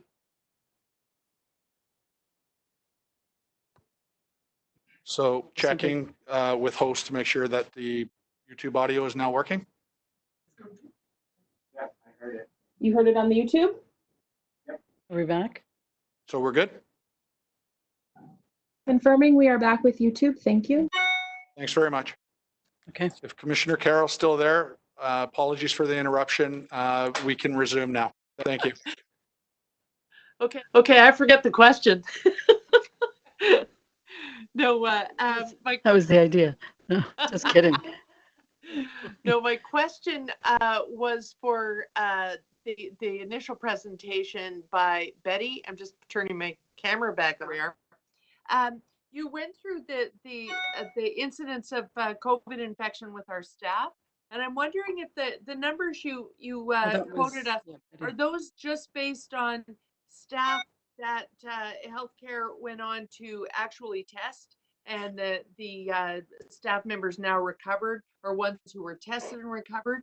What I'm wondering is, in those early weeks, how many might have, while they were still working their way around the criteria, might have just simply been told to stay home and isolate based on a self-assessment tool. Do we have the real numbers, or are we confident that they're all getting tested because they're transit employees? I mean, the in terms of the criteria, it's based on certain number of symptoms that an individual would have in order to meet that criteria for testing. And it's been, as you know, the government expanded the symptoms, so it's the list of symptoms has expanded since the beginning of this. But I mean, I am confident that we were, through our occupational health group, if we were made aware of our employees who had these certain COVID-like symptoms, we would be sending them to get tested right away. Okay, and that's what I'm getting at. I'm actually quite familiar with the criteria and when it changed, for personal reasons. But what I'm wondering is if you are tracking the ones who go and don't get the test. They're simply told, look, you passed the self-assessment, just go home. Are we tracking those numbers as well? So we're tracking, I mean, the idea is we want anybody who has those kind of symptoms, we're sending for testing. That's the idea. So we wouldn't be necessarily. I don't want to belabor it. I'm just wondering if you follow up afterwards to find out if they weren't given the test. Were they just told, you passed the self-assessment, so just go home. We're not going to test you. Do you track those and keep track of them? So we would have people who aren't sent for testing if they're home sick for other reasons. We do track that, yes. Okay, maybe I'm going to do this one offline because I don't think I'm making myself clear. But the community is very, very aware from their own experiences that for a number of weeks, lots of people went to the testing center, even nurses, and were told, we're not going to test you, just go home. Stay at home for 2 weeks. And now their numbers aren't included anywhere. I'm wondering if we're taking it upon ourselves as an employer to do that anyway. So I'm not aware of anybody that was turned away because we did work with Toronto Public Health to actually have a process whereby we were giving them a letter signed by Toronto Public Health that they would take to an assessment center. And based on that letter, it would say that you do need to get tested. This is prior to the province expanding the priority testing criteria. So in advance of that, we would give them, we would give them a letter, and that would give them the reason to get tested. So they wouldn't be, That's the piece I needed, and I think the public needs, so that they can have absolute confidence. Because in other realms of employment and activity, that's not the case. You have an agreement and this letter system, that's great comfort. Thank you. The other thing, later on, we talked about on the system, once we're on the system, the Streets to Homes teams, are they primarily responding on the subway system, or are they also helping out on streetcars and buses? Okay, I'm gonna have to defer that to someone else to help answer. Yeah, Also- sorry, I'm moving on to the next part of the presentation. It's Kirsten. I can help answer it, then I'll ask for Jay Lawrence's assistant. But primarily, the Streets to Homes initiative with special constables has been on the subway system. As I understand it, we also have done some work on the streetcar system, but primarily it started on the subway system, yes. Okay, so anecdotally, what we're hearing from riders and social media and my own experience when I took a ride is that because of the situation going on amongst the homeless population, the shelter population, a loss of confidence in shelters, there are a lot of homeless individuals and substance abuse and distress individuals seeking refuge on the system. So where Streets to Homes team members aren't available and handy, what sort of other assistance can operators reach out for? Are we confident that we have enough constables and transit enforcement officers now doing that type of work so that they're responding sensitively and helping those people to relocate? I think we're taking a number of measures. We work obviously very closely on the ground. We redeployed our transit fare inspectors into the system as well to provide assistance. So they've been doing great work assisting with individuals. The special constables, of course, have been in the system. They've been riding trains as well and onto the streetcars. And then, of course, we work closely with Toronto Police Services, and the Streets to Homes initiative started mid-April and is ongoing. And I can speak specifically to, with the Streets to Homes, we've had about 106 engagements. We've handed out tokens, Tim Hortons cards, subway cards. We provide taxi service. We help people get to shelters through the Streets to Homes. And so it is a challenge. We've had a 77% increase in our calls for service since last April. Wow. So it has been a tremendous uptick in people who are sheltering on the system because their traditional supports are not available. So, I mean, I think we're doing our best, and our partnership with Streets to Homes, I think, has been really beneficial. I can ask Jay Lawrence, he's also on the call, if he could speak a little bit more specifically. Yes, thank you, through you, Chair. So just to touch on what Kirsten was speaking about, a couple of the other things that we have available to us is on those off hours that either the Streets to Homes team or our special constable teams are not available. Our additional resources, the other special constables that are out there working in the safety and security functions have access to those services as well. We have the supervisory personnel from Streets to Homes. We have their direct number. We can reach out to them and ask for additional services or services overnight if required. There's also the central registry that we can tap into if we were looking for additional respites or shelter systems overnight. Again, we have, in inclement weather, we have the Out of the Cold programs. We have other different services that the city offers that we can tap into in a moment's notice to provide some of the most vulnerable people that we find in our city some access to resources. So you're not aware of an operator who needed help with an individual and couldn't get it. They scan out, they communicate to someone, and then you tap into all these resources. This is your last question. Sorry, Commissioner. We're conscious of time. Madam Chair, I don't know if you're going into a second round. This is a lot of stuff, all in one round of questions. I have financial questions, so if there's a second round being started a list for, I'd like to be on it. Thank you. Okay, thank you. Commissioner Brown, do you want to answer that? And then we'll move on. So I'll answer the question with respect to operators and our collectors and so on who witness people in the system that need help. They do what they always do, which is to contact Transit Control, and Transit Control will dispatch the service that's required in that moment. Thank you. Commissioner Bradford, you're next. Thanks, Madam Chair. And I guess it's a little confusing because item 4 is a presentation on the report of item 5. So a lot of these things were covered in the presentation, but there are also things in the report. Sort of seems like we're doing all the questions here together, I think, to Commissioner Carroll's point. So I'm going to ask a few questions, but there might be more questions later. Would like to thank staff for all of their tremendous work during these challenging times. The report on item 5 and the presentation that we just had on item 4, both very helpful. I wanted to touch on 19 of the report, but to Josie Lavita, some of the questions, I've been hearing concerns about the rollout of the Fair Pass program.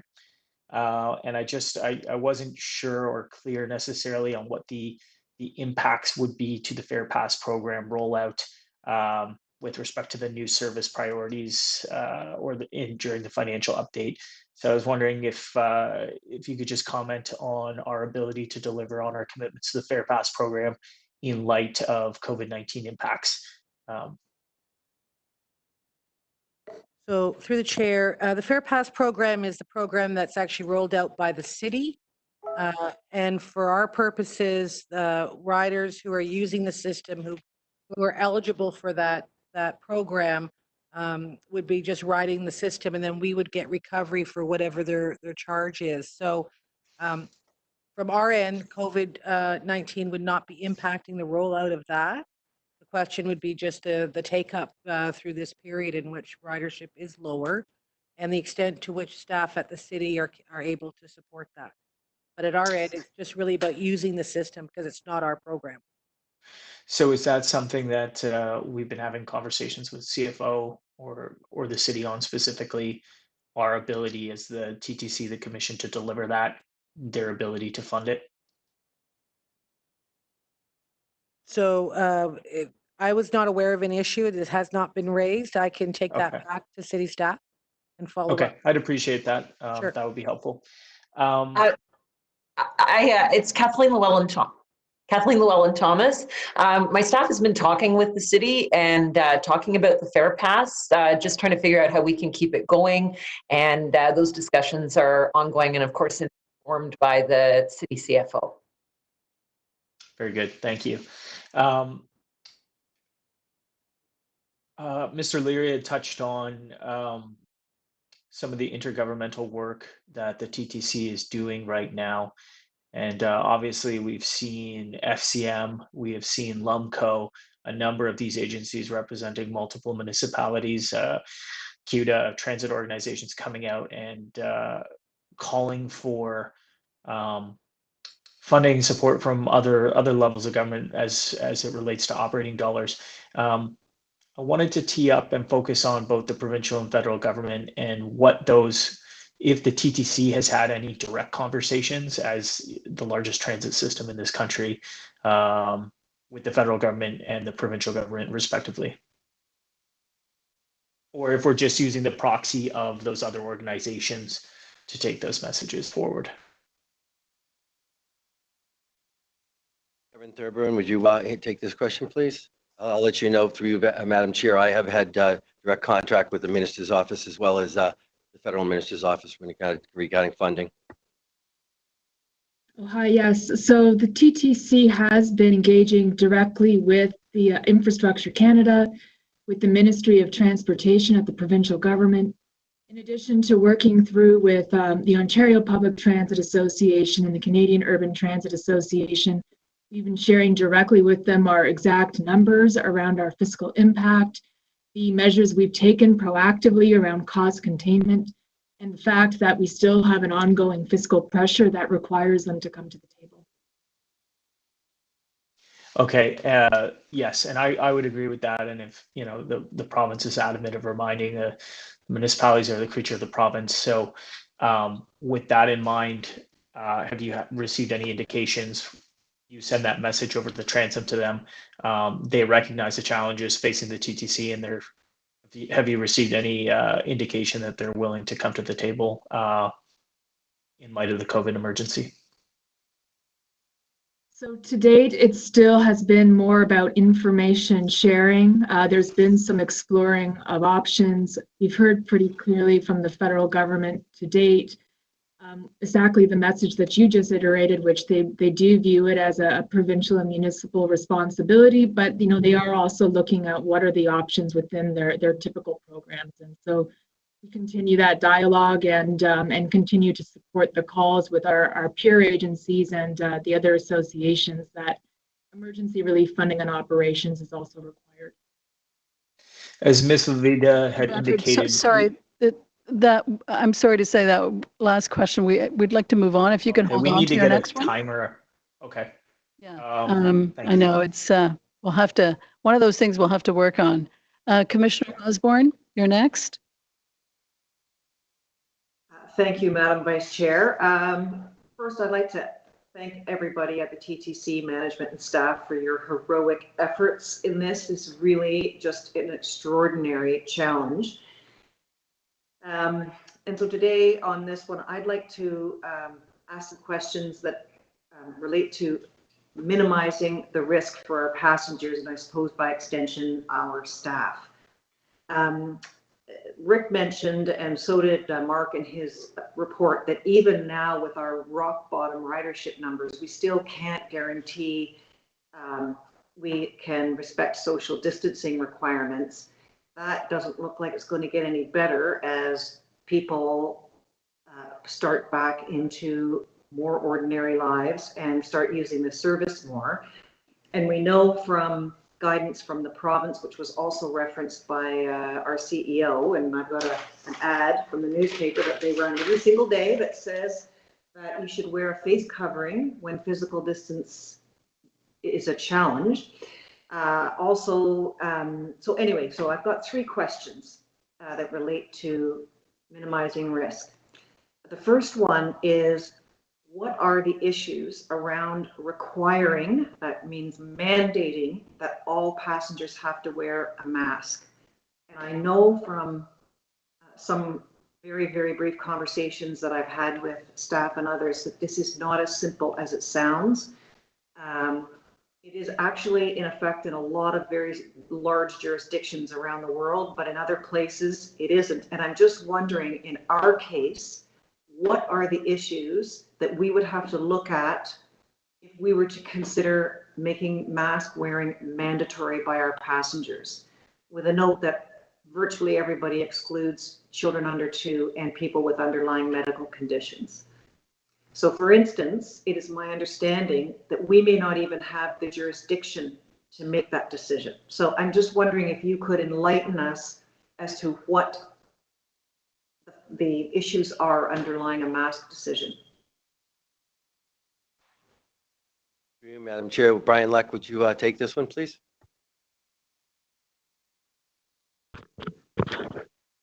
Okay, am I coming through clear? Yes, we can hear you. So the primary issue that we would have to deal with in the ordinary course is a bylaw amendment through the TTC board approval process. That would require a drafted bylaw for approval with details about what kind of covering, what kind of face covering we're dealing with, what kind of masks we're dealing with. It would have to address things like potential penalties. We would have to work through an enforcement procedure protocol in terms of how we deal with noncompliance. If there were approval at the board level, we would then be obliged to take that to the ministry, get ministry approval, and then finally to the senior regional judge. That process normally takes months and months and months to achieve a formal bylaw amendment. In this case, we could try to expedite it, but that may not be something we could do quickly. So that's the normal route. We are now in an emergency declaration time period where the province and the mayor have certain abilities to impose directives and orders on the populace in Ontario and Toronto, respectively, and that's one avenue that could be pursued. There are challenges in making it mandatory that Rick can address in terms of practicalities, providing masks, and again defining and enforcing what kind of coverage is acceptable and what happens in the event of non-compliance. So the one point that I think is something that we're aware of is that in most other jurisdictions where there is mandatory face covering, that has been directed by a higher level of government, such as in this case, the province, One reason for that is to achieve consistency in transit organizations across jurisdictions so that there aren't inconsistent and questionable practices being addressed through the media and otherwise where different approaches are being adopted.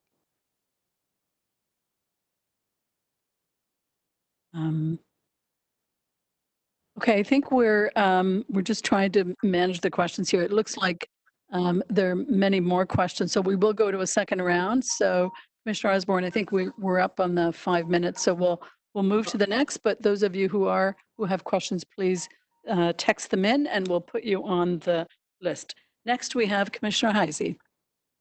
Good afternoon. I hope everything's working now. I've had a few problems. Ridership is down 80% overall.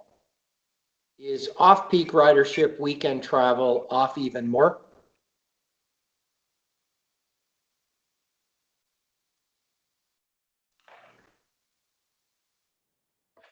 So through the data that we've been tracking, it's been pretty much the same, anywhere between the kind of 86 to 90%. But of course, it varies by mode.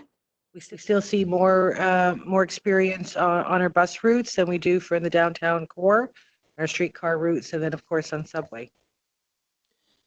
Have we considered reducing service on the subway in the evening or on weekends on a reduced hour schedule to provide us with an opportunity to advance some of our capital works in the tunnels that are outstanding, for example, the signaling contract and asbestos removal? And where are you at on that process?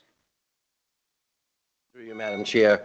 We have had significant discussion in the last few weeks regarding what we could do regarding shutting down the subway, even taking it as far as, looking at a weekday. We're looking now, we have about 51 or 52 different events identified. They're potentially doing a lot more early closures. As you're well aware, we close at 11 o'clock at night. We've actually talked about doing it a little sooner than that, recognizing the drop in ridership at that time of night. Is there a chance you could come back at the next meeting with our projected closures and say how they might change, taking advantage of this window? We can bring you back that, sir. Okay. What are the lowest passenger volume subway stations, and have we considered closing them? Transport for London closed 37 stations on the London Tube. That's as a backdrop. Through you, Madam Chair, we've had that discussion here about, what we can close and how we could look at it. My understanding is, I don't want to speak for another transit system, especially over in Europe, but my understanding is they did downsize significantly and then have ramped back up, taking savings into consideration in place of, we've been really focusing on health and safety here at the TTC. So it was a subtle scale down with the identification of savings without closing down. We were looking at social equity as long as physical spacing as well. So what are the lowest passenger volume subway stations? Mark, Miss, could you give us that number, please? Yeah, so we see that York University is very low, museum as well. I can send more information afterwards, but those are the two major ones. Mark, when you say low, how low? I can share that number. I don't have it in front of me.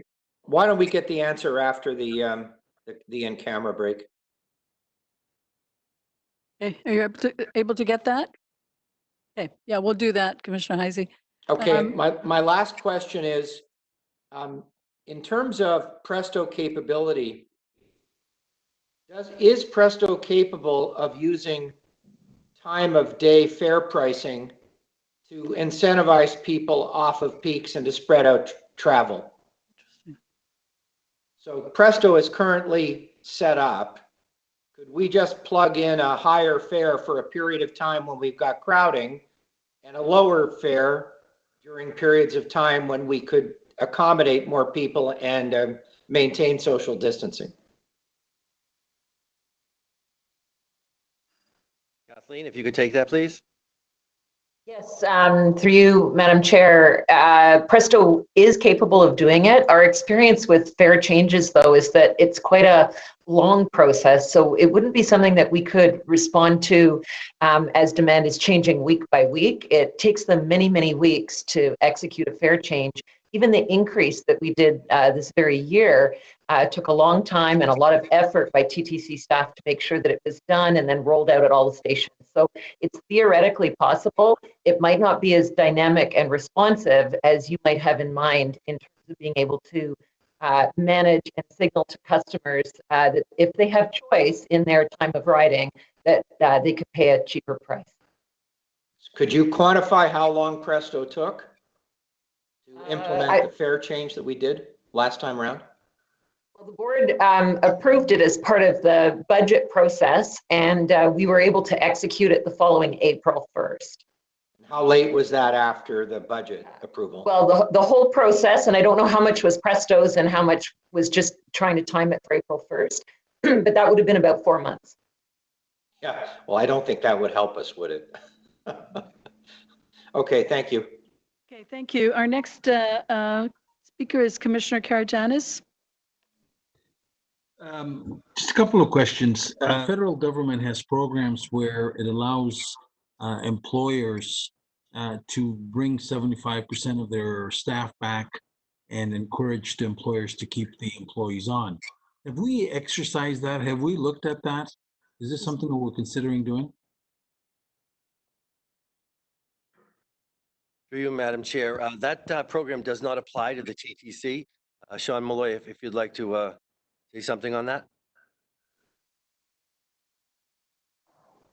Sure. Through the chair, I can tell you that the wage subsidy program does not apply to public sector employers. Can I ask why not? I mean, I mean, if they're giving this to big corporations, like Air Canada, Bombardier, and all that stuff, why are we not looking, or why are we not asking those questions? I mean, you do have the corporations like the large corporations that are certainly going to be benefiting from the government standing out. Why are we not inquiring on this? Or do you need a motion in order for you to proceed in this fashion? Through you, Madam Chair, this is Rick Leary. We are inquiring. We work very closely with CUTR and our peers. That's the exact question that we have asked, why the private sector is bailed out and public sector is left aside. Much of my discussions publicly when we announced that we were doing layoffs was the fact that the TTC has done its share or its part regarding what it can do to control pricing. We need the other senior levels of government to come to our aid. Okay, needing and asking for are two different things. Although we can say publicly, have we written a letter to the federal government? Have we written requesting that we certainly be looked at it? I mean, when you got people like Bombardier that and GM and other companies are certainly stepping up, and these companies have failed the government of Canada in the past, why are we not examining this question? Or do you need a motion in order for you to write that letter? Do you need a motion for somebody to pick up the phone and call the minister's office and say, hello, what are we doing here? Karen Thurban, would you advise on the process we took with Vancouver and Calgary and Edmonton and Montreal, please? Yes, through the chair, we have in fact written a letter with our peer large transit agencies, and that specific request to include eligibility under that program for public transit was made. So we have made that formal request. Okay, we've made the request through as a group. If we made the request individually in Toronto, I mean, we talk about Toronto being the capital, I mean, the engine that brings this country together. Frankly speaking, you know, like, I mean, I don't get elected out in Vancouver or Montreal or anything like this. If we made the request out of Toronto, that is my question. And if we have not, why not? So through the chair, we are a signatory to that letter. So it is a Toronto request. We certainly could send a follow-up specific Toronto request as a follow-up, but it's certainly something that we have signed on. Rick has signed his signature as CEO of the TTC to that request, and we have been reinforcing that message through the various conversations we've been having. Okay, if you're going to send that request on behalf of Toronto, can you tell me, please, when would you be doing it? I'm sorry, pardon, I didn't quite hear the end of your question. If you will be doing this, can you please tell me when you will be doing it? Is We this could something do that it could be- immediately. Fantastic. And can we as commissioners be copied on that, please? That would not be a problem. Okay.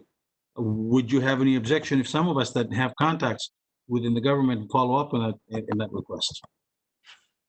It is always helpful if you take the request that we make and push it through your various channels as well. Yes. Superb, and I thank you.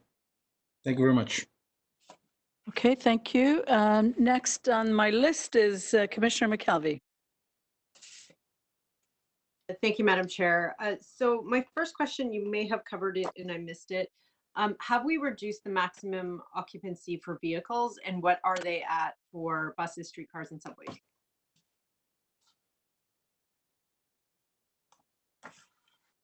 Mark Miss, would you answer that, please? Yes, for bus, Andrew, there is a slide that we have that we've prepared for such a question. Can I ask you to pull it up?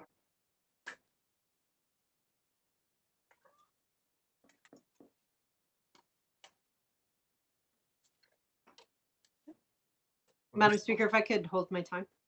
Yes. Yes, sorry. I can tell you the short answer. The short answer is on bus, it's 15 customers where it used to be 50 approximately. On streetcar, it's approximately 33 where it was 130. Oh, here we go.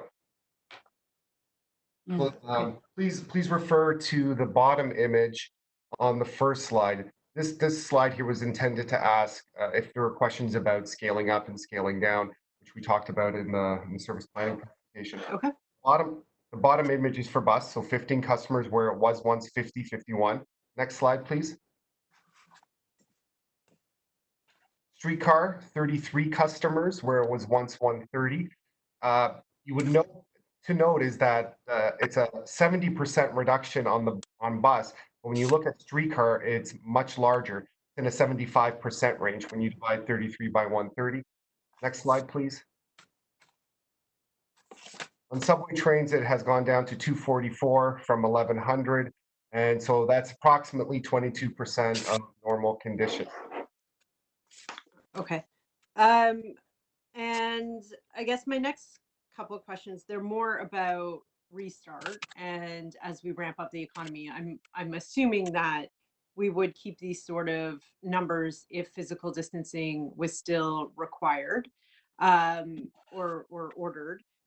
So I have a couple of questions. So on the one hand, how do you forecast what the needs will be? Because I think you'll see like a lot of businesses may not operate 9 to 5 anymore. You may have people that are virtual. Some businesses may have smaller shifts spread out overnight, for example, where you've never had overnight service. So my question is really about how are you modeling restart and what the needs of vehicles may be?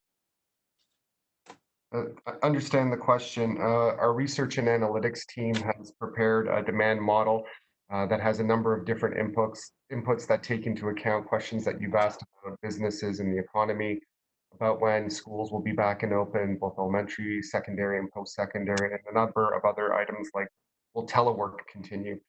And so we're working closely with the city and the province to determine what some of the answers to the questions, what the impact is on ridership. At a very high level, we believe that when we reach stage 2 of the province's framework, we may be coming close to that 30% threshold where 100% of service would be required. And how is the information flow from the province? Because they make an announcement, things open very quickly. How much time do you actually need to make service changes in where your buses and your streetcars are going in their frequency? So what is the lead time you need on these big decisions? And is the province giving you that lead time? So it sounds like you've been a commissioner for a very long time because you're aware that the lead times for preparing schedules is usually 2 to 3 months. But what we've been doing, there's many benefits to the demand responsive service plan. One of the benefits is the demand or the runs directed buses.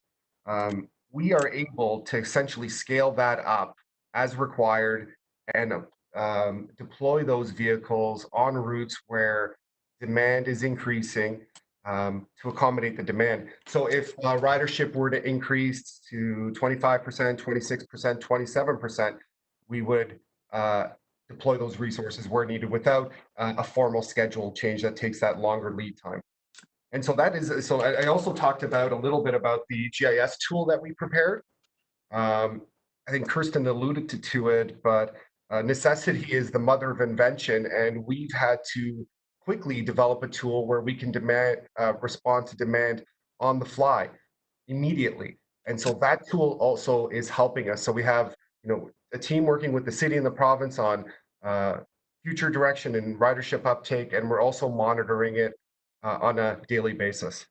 So 2 quick questions. I'll combine them in the interest of time. The first question is, do you have a seat at that provincial table? And the second question is, I take Commissioner Heisey's point about advancing construction projects, especially those that require shutdowns of the subway. That would be smart. Do you need any sort of board approvals from us, or can you just go ahead should you find that feasible? If I could ask Karen to speak to the seat on the provincial table, she's leading our intergovernmental relations. And regarding board approvals, maybe Kirsten or Jim or Rick could pick that question up. That's okay. Okay, thank you. Thank you. Sure. Through the chair, on the first question, we've been engaging primarily through the city's new Office of Recovery and Rebuild, although we have had a couple of direct conversations with the Ministry of Transportation to lay out very specifically the requirements that we have in terms of getting access to information to start doing scenario planning. And that's been positively received, and they are actually actively looking into how to make sure we can start getting access to some of that information on a more timely basis. So this is very much in real-time conversations that have been happening over the last couple of days, and a large part of that conversation has actually been sharing the capacity demand constraints of the system and the access to information that we require to.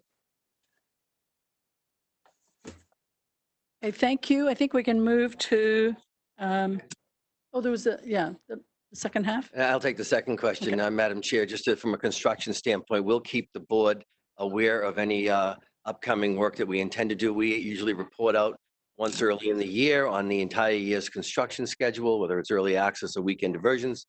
But we're audibling right now as we try to be flexible. So we'll make sure that you're aware of any steps we take. Okay, good. We can move on to our next on the list. Sorry, too many lists. We're on the second round now, and Commissioner Carroll, you're back on. Thank you. My financial questions, they're actually following on Councillor McKelvey's questions just now. The 30% mark is pretty close to where we are now, if in fact we have not accounted for fare evasion. So that's why I ask these questions, not because I want to point any fingers about fare evasion. This morning, for instance, on Woodbine, as soon as we had a system delay on the Woodbine station this morning, we had a crowd and physical distancing went out the window, both on platform and I understand on the vehicles from someone who sent social media about it. So the question is this: is it possible that in having to very quickly introduce rear door boarding, people whose first leg of their TTC journey is on a bus, that our ridership numbers are closer to 30% right now than we realize as retail started to open up this week? For you, Madam Chair, I'll take that, and then if Scott Haskell's online. We also are correlating the Presto information with our automatic passenger counters, which are on our buses, and we're seeing something very closely aligned. We set a schedule as talking about a 20% service when we know, as Josie has said, that we're down in the 15 to 20% range based on taps and revenue collection. So we've made a small account for that ahead of time. Okay, and with respect to the 30%, can we then use that? We talked about this offline, but I want to ask in the form of a question to bring the rest of the commissioners up to speed. Mayor Tory's motion in council a short time ago, adopted unanimously by council, said set a benchmark for where we begin to have a problem between delivering a safe system and trying to keep employees employed is a wonderful thing, but we want safe riders and keeping a system that's able to accommodate us quickly should the premier finally succumb to pressure and just open the economy up with not enough notice, similar to the concern that Councillor McKelvey had. The question that I have therefore is, you're going to report back to us from time to time in the recommendations in the report. Can we satisfy the council motion by saying you're going to call us together as soon as you get to the 30%, and you know that at 30% you've got maximum for safe distancing. Beyond that, we start to have a capacity problem and still a safe system. Is it realistic to say that you're going to call the board together when you get to that 30%? Through you, Madam Chair.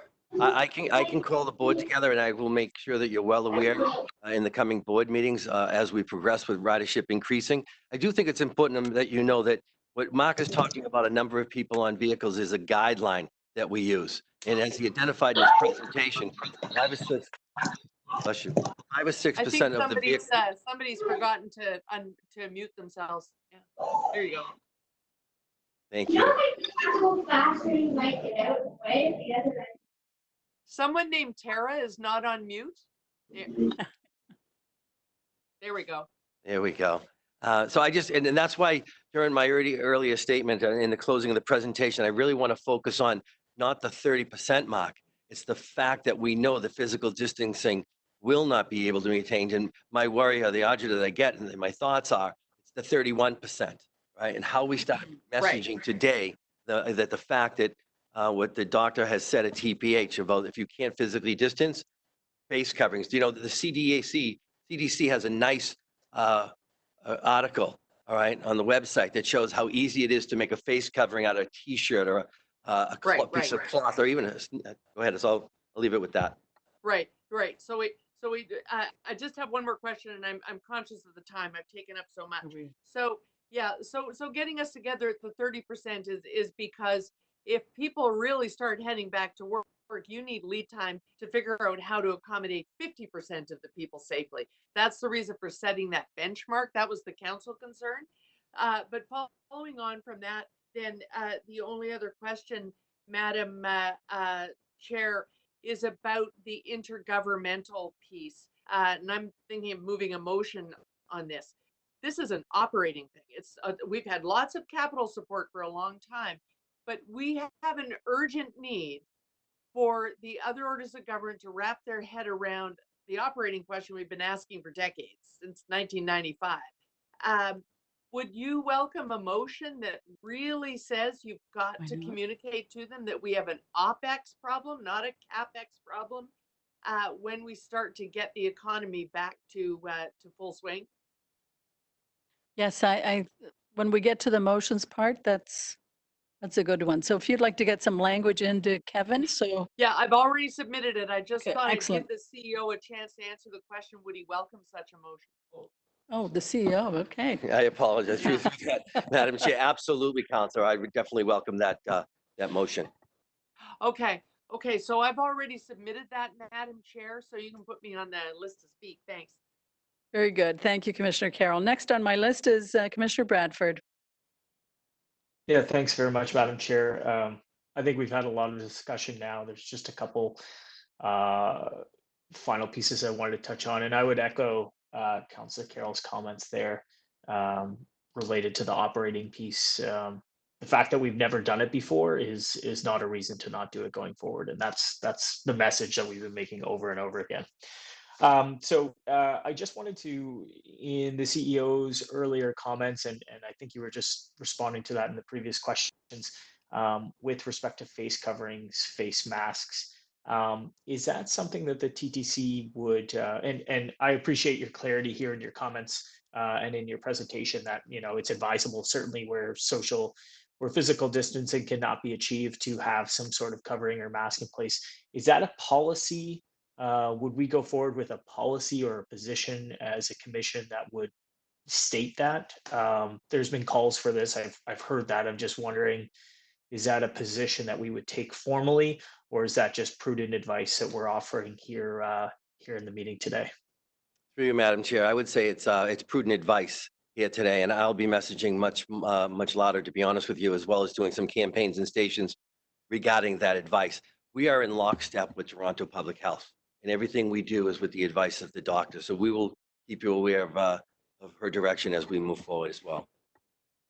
Okay, and that's something that it probably doesn't need a motion or anything, but the TTC and Stuart Green and others could think about some sort of communication strategy on that. Again, if it's not enshrined in an official policy, but that we, prudent advice, responsible thing to do, have a physical covering or mask, if you're not able to meet physical distancing requirements, which might be the case in some transit situations. Mm-hmm. Good. Okay. Then the last piece I wanted to touch on, the letter that we all received this morning from ATU 113 regarding the proposed layoffs in the workforce realignment strategy. I guess there was a lot of sort of questions and discussion in that letter, and I was wondering if we can clarify some of the steps with respect to the rollout of the layoffs, and then what the return to work protocol would be like on the other side for those employees. Through you, Madam Chair, what I'd recommend, Councillor, is that in camera, Kirsten and Gemma advise on the negotiations and what's taking place. It'll address that letter that was received today. Then we'll be able to come out and give you better information on that.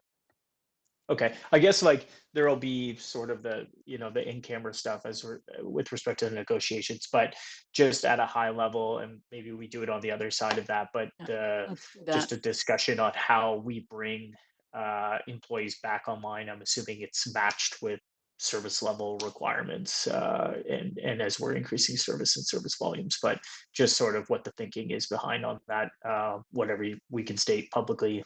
We could do it after if you want as well. Yeah, well, let's do that, Commissioner. Sure. Okay, that's it. So, thanks, Madam thank Chair. you. Commissioner Osborne, you're next. Thank you, Madam Chair. I have just one question, and it's another one of those risk management matters. We already make hand sanitizer available on the subways, and in her report, Betty said that we're considering putting hand sanitizers in, I'm not sure if it's buses and streetcars or one of the two, and I'm just wondering why we wouldn't be doing that.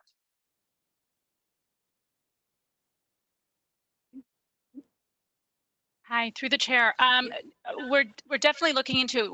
We're definitely considering putting them in. We're just assessing just in terms of how we're going to go about doing that, in terms of the cost and all that associated with putting the sanitizers into our vehicles. So it's definitely something that we will be taking back, and it's strongly recommended to do it. So we'll make sure that we do that as required. Great, thank you. I would support that. Thank you. Thank you. Thank you. Commissioner Karygiannis? My questions were similar to Commissioner Brad Bradford's question, so I think it's better dealt with in when we go on camera.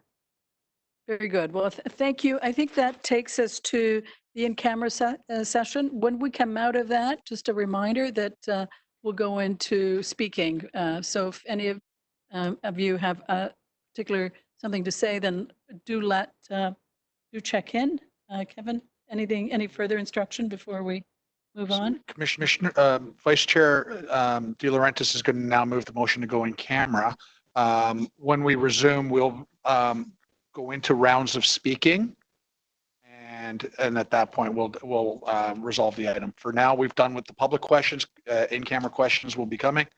And then we'll return to the public session for rounds of speaking. And if there's no further questions, the motion is now on the screen. Want me to read it? Okay, so the motion says that the board recess as the committee of the whole to consider matters related to labor relations or employee negotiations in relation to item 5 on this agenda. And so that's, we don't need a seconder, right? That's my motion. So we need a recorded vote, and Kevin, going to take us through that. Recorded vote to move in camera on the item. Commissioner Bradford? In favor? Commissioner Carroll? In favor?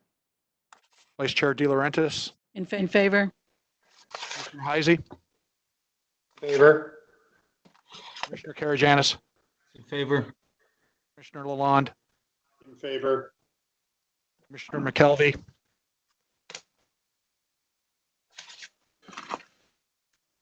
Commissioner McKelvey to move in camera. Commissioner Minnan-Wong? Sorry, I'm happy to vote in favor of that. Does anyone have any in-camera questions? Because I don't. Should we ask that question first before we go on camera? We have a presentation we have information we need to receive, so Oh, that's why we're. well, the receipt of the information is done in public. Question about the non-union employees that's, I think, in camera because it's a smaller group. Fair enough. I was just trying to save some time. In favor.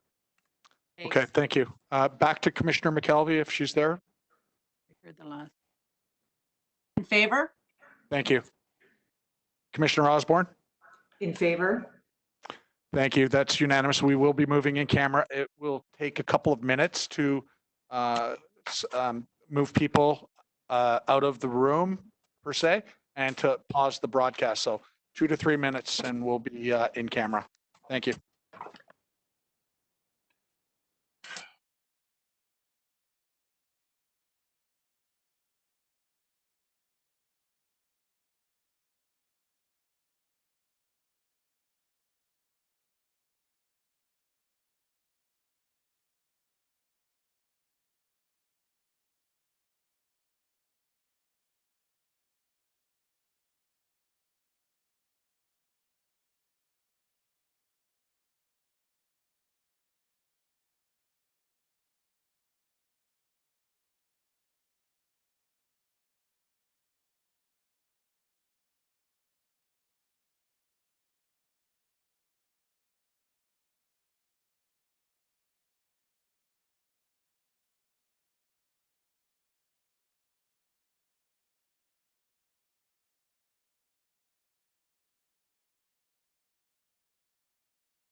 Yeah.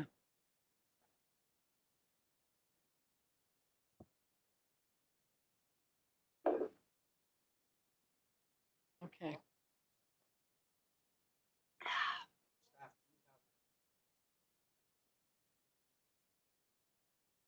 Perfect. Okay. And then do we go back on? Good afternoon, Commissioners. Chrisanne speaking. We are live again.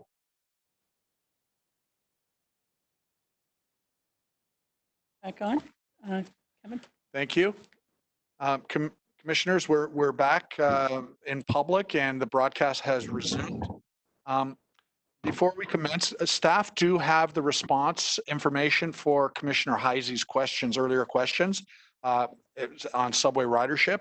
Scott, if you're available, would you mind just answering that question that we still owe a response to? Thank you.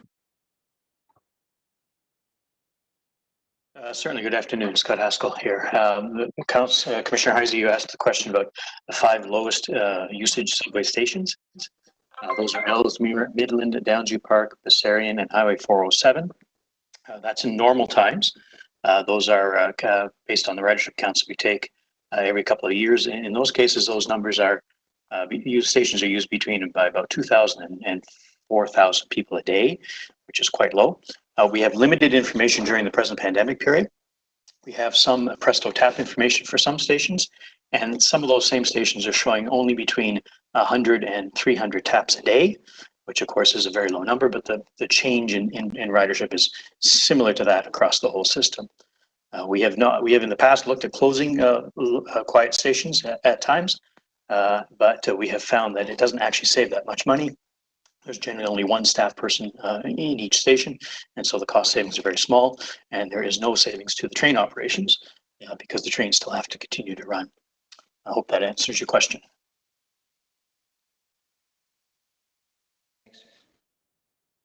Okay. Okay, if there's any residual questions, we're available to take a couple of last questions, and then we'll move into the rounds of speaking. Okay, questions? Anyone? Okay, great. We'll move to speaking then. Do we have a list there? Commissioner Carroll, you're first. Okay, I have a couple of motions to move. How do we? Chair, I do have a couple of questions. Okay. Commissioner Karygiannis, you go ahead. My questions are the following. Can you please let us know what percentage of union staff we're thinking of laying off? What is it, 5%, 10%, 8%, 12%? What's the percent across all 4 unions, roughly speaking? Madam Chair, I believe it's around 8%, roughly 13,000 union employees and 1,000 positions for layoff. And what percentage of salaried employees are we also considering laying off? Would it be higher, lower, same?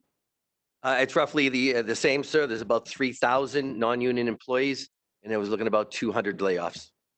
And following my earlier question, you are going to be writing a letter to the Prime Minister and ministers asking that we be considered as the same as Bombardier and Air Canada, as the private corporations, and for them to help us with maintaining our systems and provide us the same bailout that they're providing the corporations. Through you, Madam Chair, that is correct, sir. We'll be preparing that letter, getting it out shortly, making sure that the entire board is CC'd. Now, I will ask this question. There was a letter that was sent earlier, and the letter from the union said that they tried to reach out, but we never got back to them. Would you be able to answer this, or is this something that you're not willing to answer in a public realm?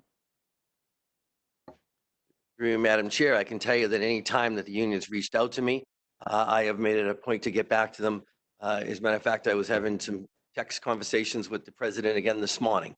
We meet on a regular basis every Wednesday and every Saturday morning. We have a conference call, the 5 major senior people in the union, and there's 5 senior people at the TTC. Mr. Leary, did you receive the letter that they sent this morning? Yes, I did, sir. Have you responded to them? Had an opportunity to chat with them? I have not. Okay, that's all. All right, thanks very much. Have you considered, Mr. Leary, asking the union for help in order to ask the federal government or the provincial government to step up to the plate and help us out?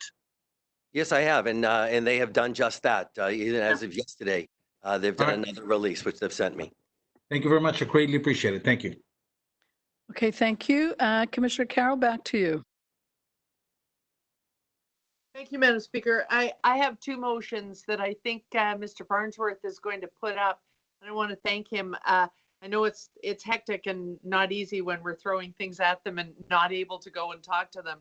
So the first thing I want to do is recommendation 5 in item number 5. I want to amend by adding, and that specifically when the 30% ridership capacity benchmark is met.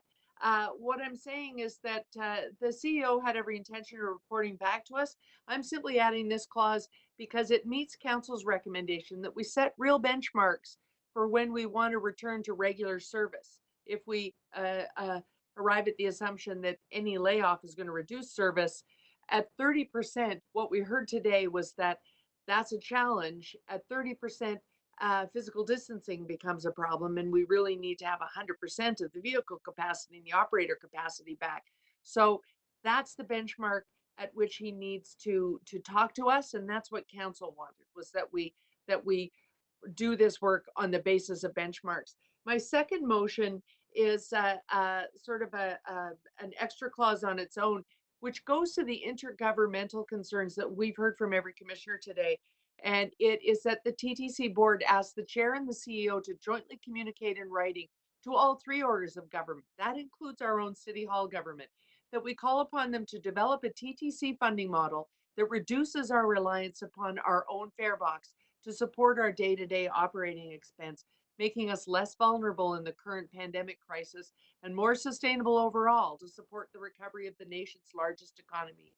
Madam Speaker, there are 2 points here. There's no surprise at all that we are so vulnerable right now and bleeding cash so much. We are the system most reliable on its fare box. And so when the economy tanks and the fare box disappears, we are the most in trouble of any major transit system in the country and indeed North America. And so we have got to take this as a lesson, not just that we need to reduce our vulnerability right now for this crisis, because this crisis may have 3 different phases, but we also need it for all emergency preparedness, and we need it for overall sustainability, because the aftermath of this crisis means that we will have a roller coaster ride with our economy. And there is a direct correlation that seems to be a no-brainer to most people. Not just the ATU, but Unifor, the largest union in the country, other parts of the labor movement, and indeed all sorts of activist companies or agencies across the country are now saying that you are not going to be able to get this economy back up and running unless you deal with the 2 most important things to make safe. And that is a safe transit system and a safe childcare system in every major economy in this country. And this one is the largest local economy, the engine of the nation's economy, and totally reliant on its transit system and indeed its childcare system because of the number of people who need that to be able to work. And so communicating that we have the funding model gap that we have been talking about, the fact that we have no other government partner in our operating side is absolutely urgently in need of being addressed right now. But it should come as no surprise. There should be no defensiveness on the part of our premier or our prime minister, given that they've known this since 1995. But I will just underscore it with this, specifically with respect to the province. Scotiabank released its evaluation of COVID response across the country, and you could address our operating problems here in the GTHA, the transit pressure on Mayor Watson, Mayor Tory, and Mayor Crombie, and the transit systems in their cities.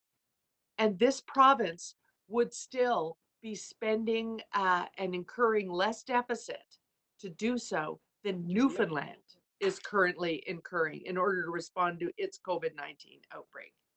So we're not asking a lot because this province hasn't gone that much further into the red than where they were before. They actually haven't begun to do that yet. They've simply been flowing federal programs and partnering in them. It's time for them to address what we have long been asking, is that we return to a model that is similar in as many respects possible as the old Bill Davis formula that allowed us to talk to the federal governments about capital. And they're already on board with that. They haven't clawed back any of the monies they had for us to use to stimulate the economy with transit projects. And then an operating partner in the province. We have to begin those discussions now. Thank you, Madam Speaker. Those are, Madam Chair, I should say, those are my comments. Thank you, Commissioner Carroll. We have there's a question from Commissioner Karagianis of the mover. Commissioner Karagianis. Madam Speaker, I was wondering if the motion can go back up again, please.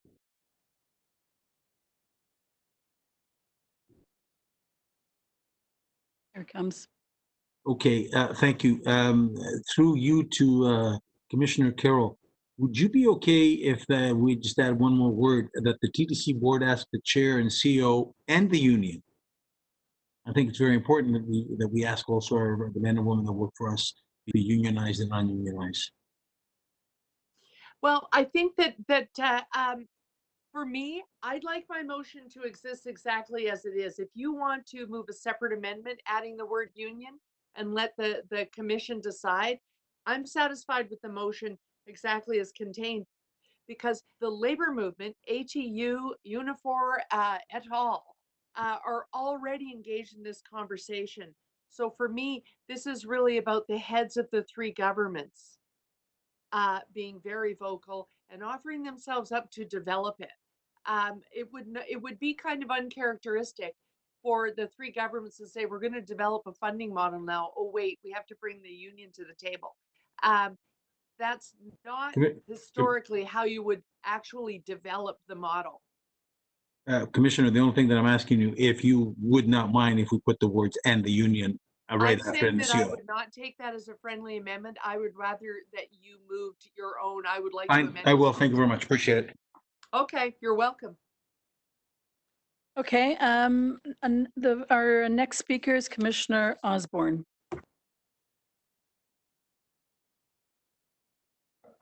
Yes, I have a slight change of gear here, going back to masks.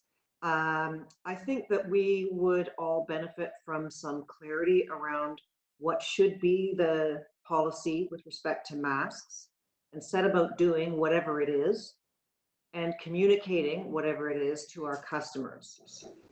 So I have a motion, and as Kirsten mentioned, things are moving at rather breakneck speed these days around COVID-19 and how we react to it. So I've added a note in the second one that we should take all due haste when we come up with whatever it is that we decide we should be doing.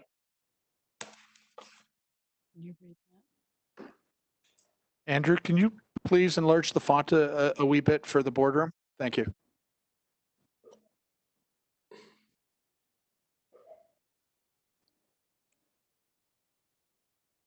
Okay, Commissioner Osborne, perhaps you could just read it just so everybody can.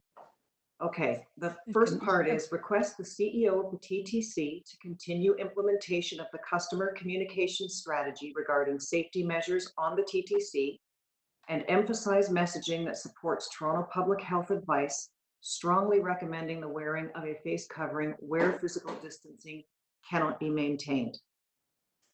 2, request the CEO to immediately engage with the Province of Ontario, Toronto Public Health, the City's Office of Recovery and Rebuild, and peer transit agencies on the legal, operational, safety, and financial implications of mandatory face coverings for customers on public transit, and to take any further measures appropriate to ensure the safety of customers and employees on the system. Okay. Thank you. I think we move to the next speaker. Yes. Okay. Thank you very much, Commissioner Osborne. And we're going to move to the next speaker, Commissioner Heisey. I'm extremely agreeable today and will support both of the motions that have been advanced and the proposed refinement that Councillor Karagianis proposed. I would say that in Paris and in Berlin, wearing a face mask on public transit is mandatory. You can't get on public transit without a face mask on.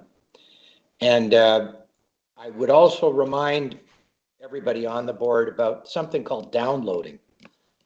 And I sure hope everything works out and that other levels of government give us the money that we obviously need.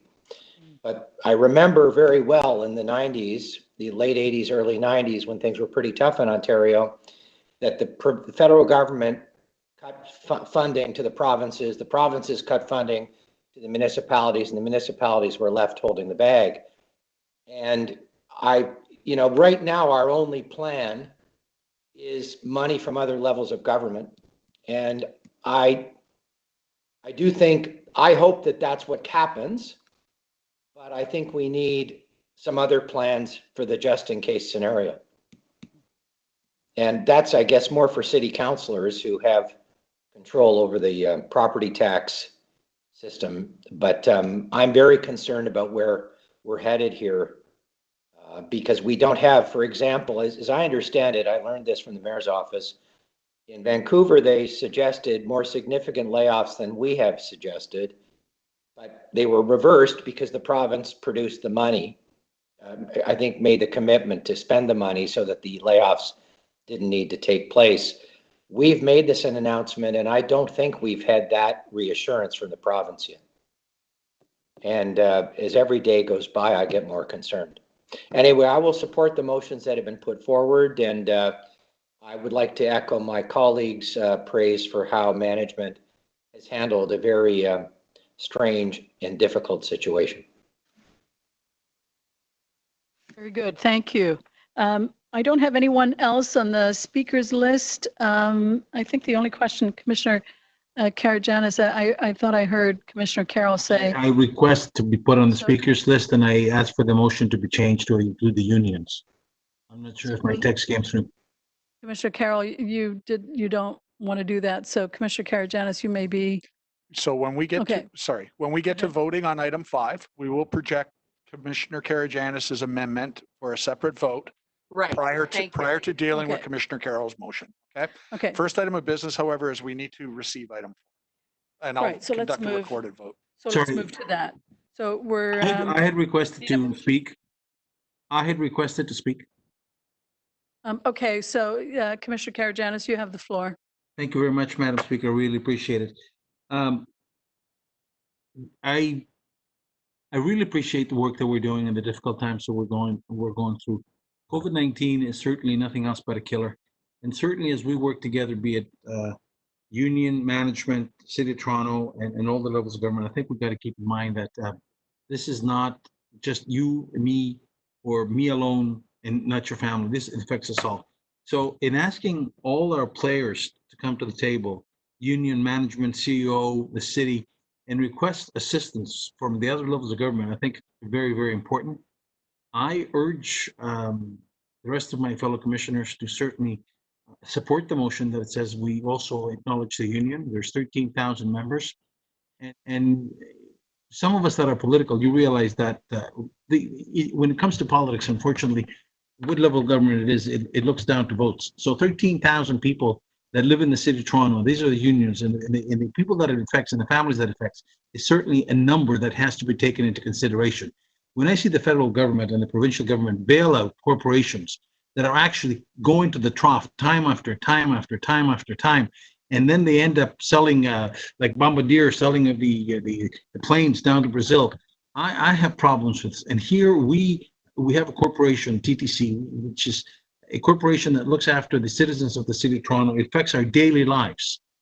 And for us not to ask the federal government for funding, I think that's a big mistake, and not to ask our union to join us, the men and women that work for us, be it unionized or not unionized, is certainly something that we need to make sure that we ask them for, and they also reach individually out to their members of parliament and the provincial MPPs and make sure that their voices get heard.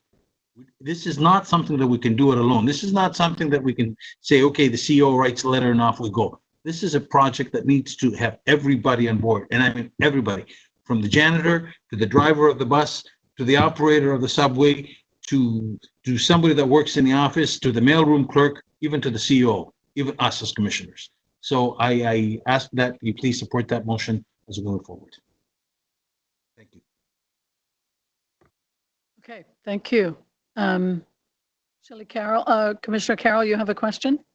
Yeah, I have a question of the mover, and I'm wondering if you could put the motion back up on the screen while I ask the question so that I can sort of demonstrate my point. I asked this question of the mover because in your comments, I got the feeling that you weren't 100% clear of my motion. I'm not asking for money in the form of just give us cash, please. I'm asking that 3 orders of government sit down and develop a funding model. And so that's my reason for saying perhaps this isn't the spot for the union, that this is a different table. I'm proud of the fact that they are out there articulating that we need operating dollars. But I just want to make sure that you're clear in moving your motion that I'm talking about a table where an actual intergovernmental funding model will be developed. Sorry, you said the word. In adding the union, your remarks sounded like you thought we were just asking for money, but I asked him to sit down and engage in an exercise to develop a model. Do you still want to put the union at that table? Your word says develop a TTC funding. The word funding, unless I am mistaken. A funding model. I'm not sure if you're aware what I mean when I say. Can you allow me to finish, please? Can you allow me to finish? The word funding relates to money. So will there be money now, money later? We need to also engage our union. Now, if you don't want to include the union, well, that's your prerogative. But I think that when you talk about funding model, the reduce of the reliance, be it now, be it later on, that is money. It translates to cash. Green dollar, dollar sign, and everything else in between. Okay, Madam Chair, I don't have a follow-up question because I think in my first question I made it clear what my concern is with the amendment. Thanks. Okay, thank you very much. I think we have no more speakers, so we're going to move to receive item 4, but do we need to go through each motion first?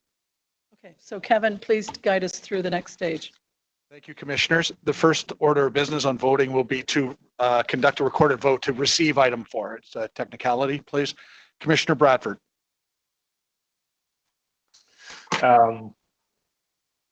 Support receiving the item. Commissioner Carroll. In favor. Vice Chair De Laurentiis. In favor. Commissioner Heisey. Favor. Commissioner Karygiannis. In favor. Commissioner Lalonde. In favor. Commissioner McKelvey.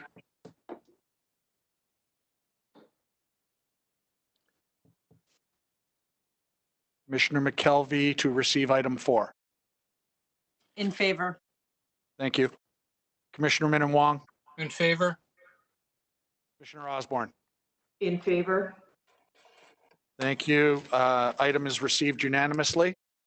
Now for the voting process or voting order on item 5. The first vote will be Commissioner Karygiannis's amendment motion to Commissioner Carroll's motion. Can you play? Oh, there it is. So we're voting on the highlighted amendments to Commissioner Carroll's motion at this point. Commissioner Bradford.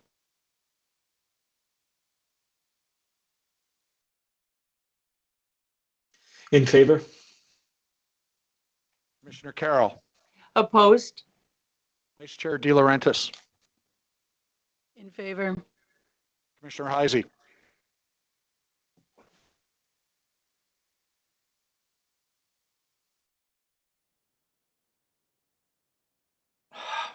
Commissioner Heisey on Commissioner. In favor. Thank you. All right. Commissioner Karygiannis. In favor. Commissioner Lalonde. In favor. Commissioner McKelvey. In favor. Commissioner Minnan-Wong. In favor. Commissioner Osborne. In favor.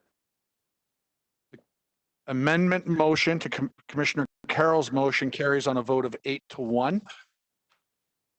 On Commissioner Carroll's motion as amended, can we please put back up the amended version? Thank you.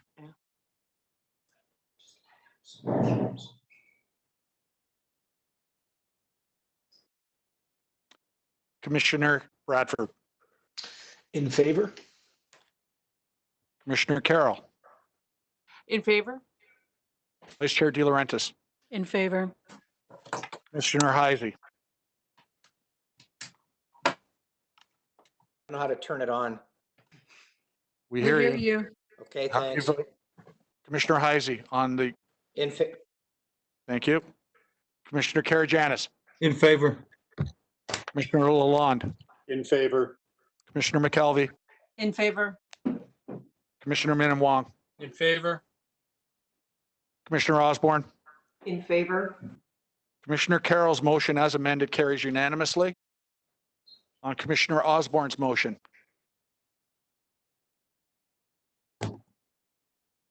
Commissioner Bradford. In favor? Commissioner Carroll. In favor? Commissioner Vice Chair De Laurentiis. In favor. Commissioner Heisey. Favor? Pardon me? In favor? Thank you. Commissioner Karagianis. In favor? Commissioner Lalonde. In favor. Commissioner McKelvey. In favor. Commissioner Min Wong. In favor? Commissioner Osborne. In favor? Commissioner Osborne's motion carries unanimously. Finally, on the item as amended, Commissioner Bradford. Favor. Hold on a sec. Can I just ask, do we not need to put my amendment to recommendation number 5 to a vote? Oh, I'm sorry. We do have a second motion from Commissioner Carroll. Sorry about that. Thanks. Sorry.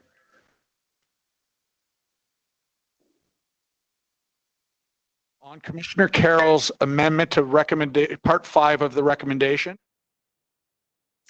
Commissioner Yep, great Bradford. amendment. In favor?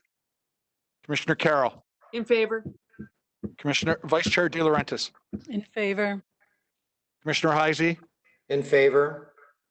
Commissioner Karagianis. In favor? Commissioner Lalonde. In favor. Commissioner McKelvey. In favor. Commissioner Min Wong. In favor? Commissioner Osborne. In favor? Commissioner Carroll's amendment to part 5 carries unanimously.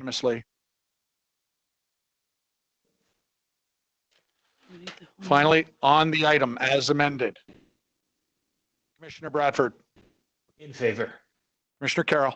In favor? Vice Chair De Laurentiis. In favor. Commissioner Heisey. Favor? Commissioner Karagianis. In favor? Commissioner Lalonde.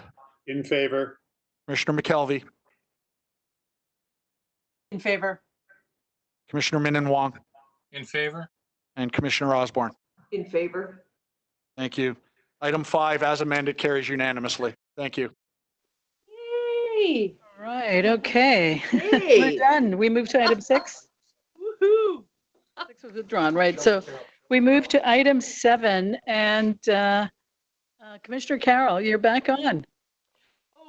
Madam Speaker, the questions I had in item number 7 were really answered while we were talking about the constable's response during COVID. So I'm good. I can move on to 8 where I do have questions. Very good. Okay, do we need to? Okay. So we'll adopt item 7? So motion to adopt, and we need a recorded vote for this as well. Kevin, take us through it. On item 7, staff recommendations, Commissioner Bradford. In favor? Commissioner Carroll. In favor? Vice Chair De Laurentiis. In favor? Commissioner Heisey. In favor? Commissioner Karagianis.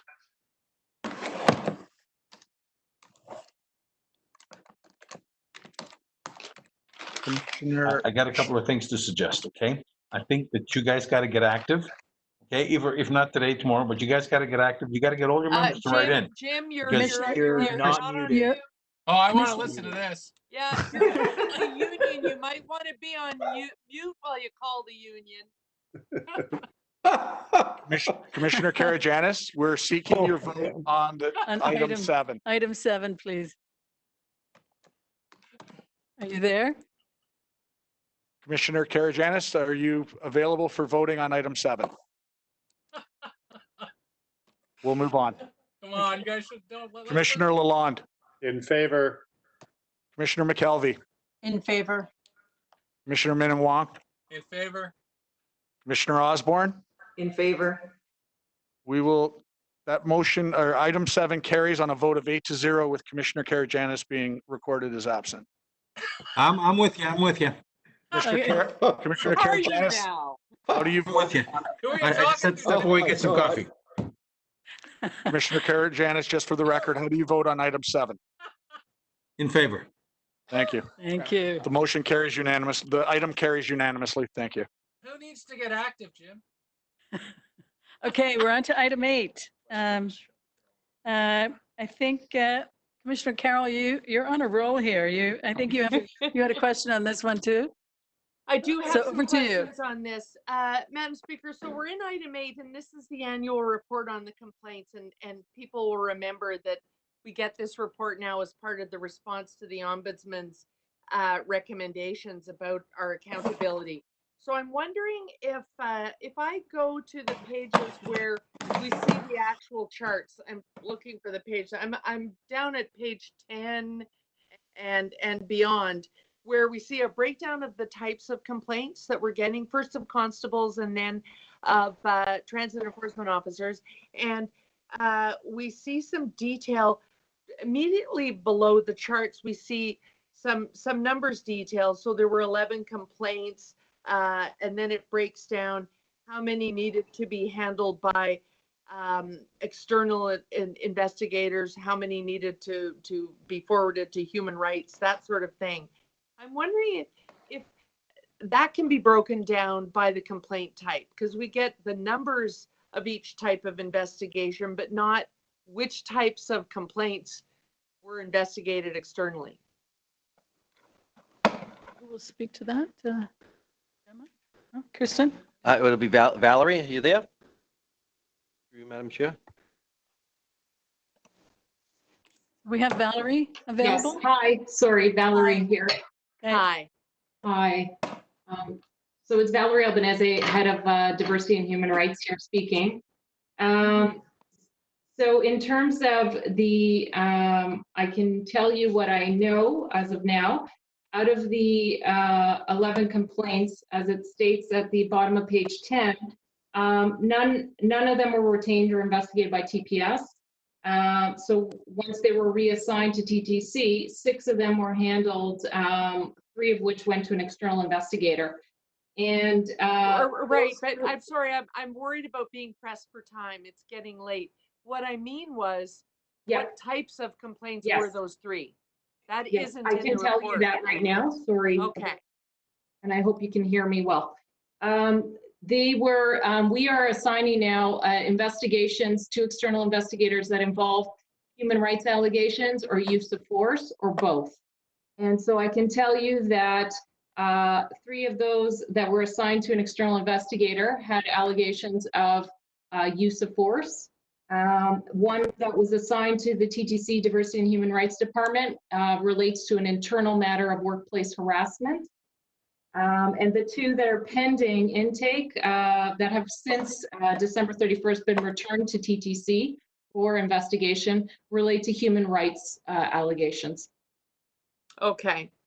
And when we move on to transit enforcement, where they don't go to TPS, we have a breakdown when we look at the complaints. For instance, you gave great breakdown. Discreditable conduct complaints include allegations of, and you give the numbers, differential treatment based on race, creed, religion, age, disability, sexual orientation, or personal harassment. But then when we get down to where we look at which ones are investigated, we don't get that type of breakdown.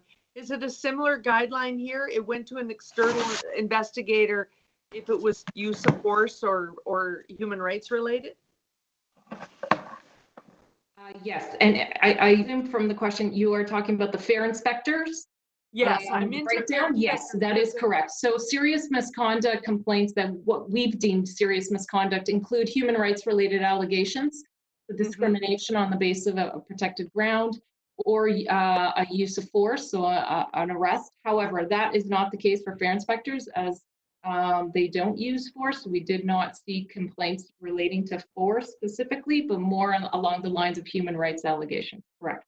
So, so how many, given the discreditable conduct ones that I just described, how many actually how many were actually forwarded and went to a human rights department investigation? So just so I'm following along, do you mean the complaints relating to fare inspectors, or? I'm solely on fare inspectors now. I'm finished Okay. constables. It comes down to 3 Thank you. external investigation and 1 human rights. But when I got into fare inspectors, it becomes a little more murky. How many were external investigations? And you're saying there aren't any use of force complaints, and yet I see 3 related to use of force. So there were some complaints of that nature, whether they're supposed to use force or not. 3 people made complaints in that regard. What happened to those? And what happened to all those ones that are about race and gender, et cetera, et cetera? How are they investigated? Okay.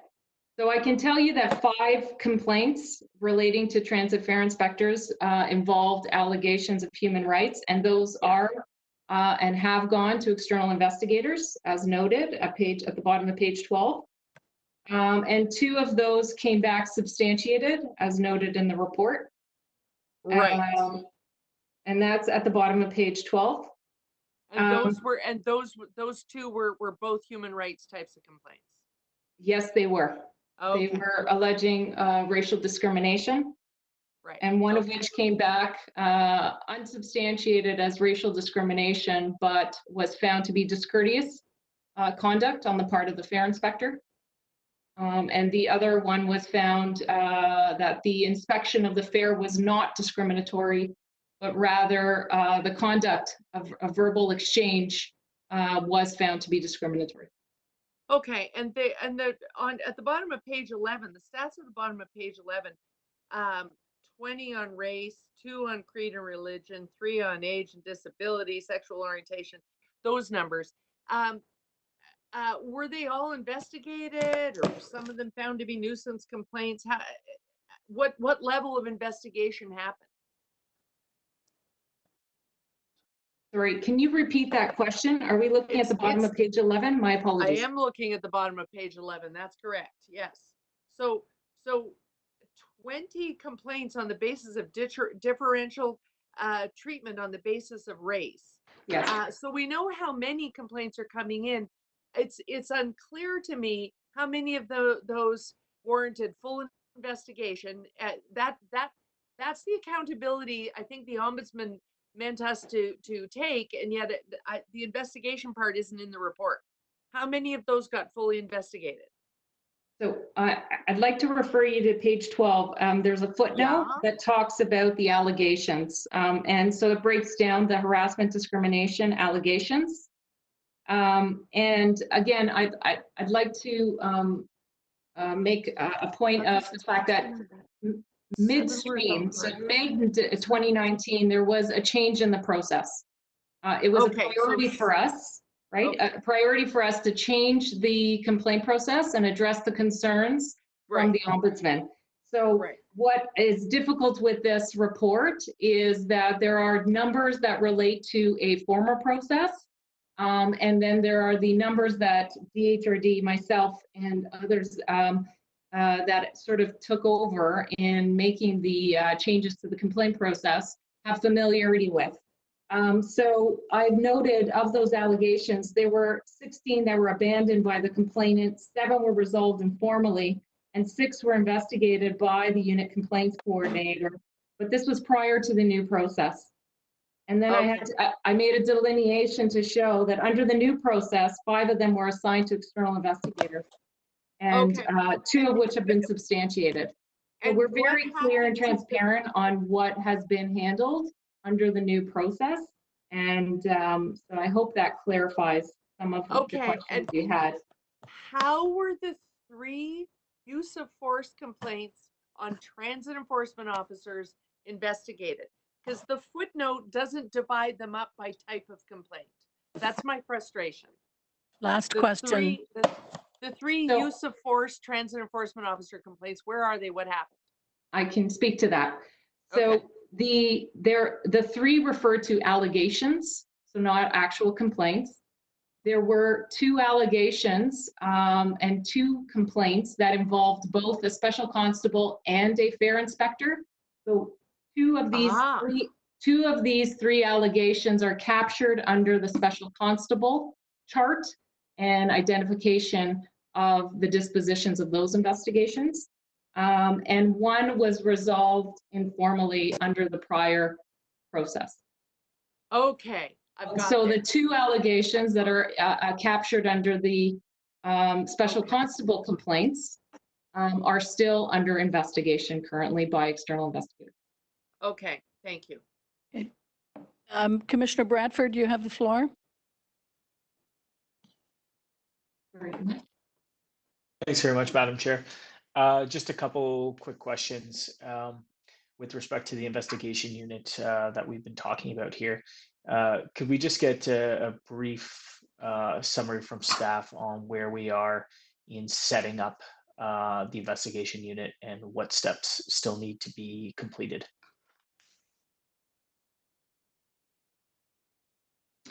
Sure, it's Valerie speaking again.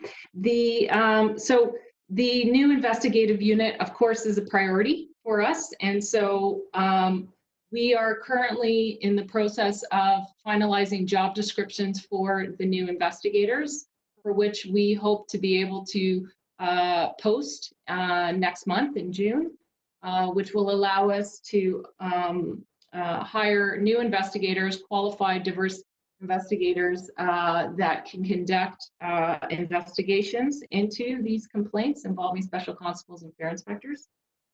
So we're hoping, obviously, with our new COVID-19 reality, a lot of the recruitment process will be done virtually. So we are still ironing out those details. But save and except for, no major, obstacles in the way, we hope to have a unit, up and running with new investigators, Q3, give or take. Okay, thank you. And just following up on that, when we're putting something like this together, do we do any sort of stakeholder consultation, consultation with the public? Do we look at other agencies, other models? How are we putting together this framework, and what's the model for what we're building out here? And how has that been informed by consultation or discussions with stakeholders? So the nature of the internal investigation unit and what we propose is not new. While the scope may be a little bit different, many public-private organizations have similar internal investigation unit structures for investigating and addressing human rights type complaints, including the City of Toronto, looking at their model, as well as looking at the Toronto Ombudsman's investigation unit structure. So there has been a best practice review in looking at different models for this unit. And again, we also are abiding by legislation, a legislation that dictates, including the Occupational Health and Safety Act, the Ontario Human Rights Code, that sets standards for workplace investigations. And in particular, ensuring that we have investigators trained and qualified to conduct these investigations. So we are continuing to meet that standard, and we expect that we will meet those standards with the hiring of the new investigators for the new unit. We have been consulting with Toronto Ombudsman on, what are the changes and proposed procedures, complaint procedures for this new unit, and we will continue to do so in future. Okay, that's it for me. Thank you. Okay, thank you. I think we can go to speakers now. We have no other registered people for questions. And Commissioner Bradford, you're on the list for speakers, so back to Great. you. Thanks very much. I have a motion here. And if we can get that on the screen, I'd like to move this just that we get a report back on the status update of the investigation unit. And I think it's important for us to understand how this is coming together, and would appreciate the board being kept informed on this. I want to thank staff for their work on this. And for me, the highlight from the report here was really that we're moving in the right direction, and you're obviously seeing the impacts of the recommendations that were contained in the Ombudsman's report, and that complaints are actually going down, even though the number of our special constables and fair inspectors are going up. So I think it's important that we give credit to all of the teams for the work that must be going on and underway across the board right now. And I think that's really positive. Again, this motion is really just to formalize something that we have here in the report. We obviously put dollars to this back in December. And I want to make sure that there's an opportunity for the board to be kept up to date, any input that we could have on this as it comes together. I think that we saw earlier our work on revenue protection, and also the work that we're doing on equity and inclusion training, that those need to be paired together. And this is an important piece of accountability that goes with that. So thanks everyone for their work on this. It's really positive to see we're moving in the right direction. Thank you. We don't have anyone else for speaking or questions. So Madam Speaker, right early this afternoon, I submitted a motion. I'm sorry, Okay, I thought so- Mr. Farnsworth would have. So let's move to that then. Do we, Commissioner Carroll? Oh, thank you. There Oh, it is. there it is. Okay, very good. Yeah. So these are my motions. That the annual report must include a breakdown of numbers of items which were internally investigated and those that were externally investigated by complaint type. And the second one, that all matters that are flagged for external investigation become numbered cases reported directly to the board upon being designated as such, and that the resolution of each case be reported directly to the board. So members, obviously that part two would have to happen often as not in an in-camera session. But I asked the questions I asked, first of all, to demonstrate that you have a chart that shows you the type of complaints we get. And let's remember, we have thousands and thousands and thousands of interactions about which there is no complaint at all. So, of the ones that we do, we really have been asked by the Ombudsman to be more accountable. One of the recommendations, you can see it on page 3 of the report, was that the TTC ensure that the standard of proof applied to investigations of transit fare inspectors is based on a balance of probabilities. We can all interpret that. There are lawyers on this board that can interpret that. But taken as a whole, all of the recommendations, ultimately what we're saying is when these complaints do come forward, we have to be accountable for how they are looked into and what happens. And so for me, often a complainant has a conversation and withdraws their complaint. We heard that as well. 16 out of 20 about race, they ended up withdrawing their complaint. What it comes down to is there were a few very serious ones. In the case of constables, 3 of these, when they came back to us from the TPS, our staff felt they were serious enough that they have engaged an external investigator, and one was serious enough to engage to go through a whole human rights investigation. Only 5 in transit enforcement. So while there aren't a lot of them, so it's not onerous, it's not going to eat up every in-camera session. I really think we are responsible for these officers, and similar to the way the Police Act governs its boards, to be responsible for the serious items having to do with complaints against officers, particularly where use of force is in play.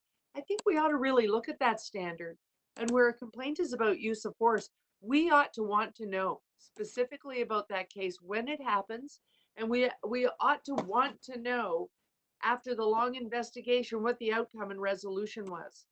It's not going to derail us. Many's the time we don't even have an in-camera session on board day because we don't have a lot of material. But if use of force has been used and a lengthy investigation has been gone through where we retained externals, I should think we would really want to know about it in a specific to that incident way, not just here's your annual report, here are the numbers of types of incidents, and then here are the numbers around which we investigated, which we didn't, where the how it played out according to type isn't even in the report. Annual reports, by their very nature, they have to take a whole bunch of information and make it as concise as possible so it's a readable report. Sometimes something is serious enough that we ought to be able to answer for it, and you can't deal with it in the brevity of an annual report. Yeah. We ought to number that case and say that incident that happened on X day in X station that Time, over the Commissioner media Carroll. needs to be looked at by us. Thank you. Those are my comments. Thank you. We have no further speakers. We can move to a vote on the motion in the first part. Kevin, do you want to take us through that, please? Okay, with no more speakers, we'll take the motions, member motions in the order they were presented. Commissioner Bradford will go first. On Commissioner Bradford's motion. In favor, Commissioner Bradford, Commissioner Carroll, In favor? Vice Chair De Laurentiis, In favor? Commissioner Heisey, In favor. Commissioner Karagianis, In favor. Commissioner Lalonde, In favor. Commissioner McKelvey, In favor? Commissioner Min Wong, Commissioner Min Wong, Commissioner Osborne, In favor? Commissioner Bradford's motion carries on a vote of 8-0 with Commissioner Min Wong being recorded as absent for the vote. On Commissioner Carroll's motion, Commissioner Bradford, In favor? Commissioner Carroll, In favor? Vice Chair De Laurentiis, In favor? Commissioner Heisey, In favor. Commissioner Karagianis, In favor. Commissioner Lalonde, In favor. Commissioner McKelvey, In favor? Commissioner Min Wong, In favor? Commissioner Osborne, In favor?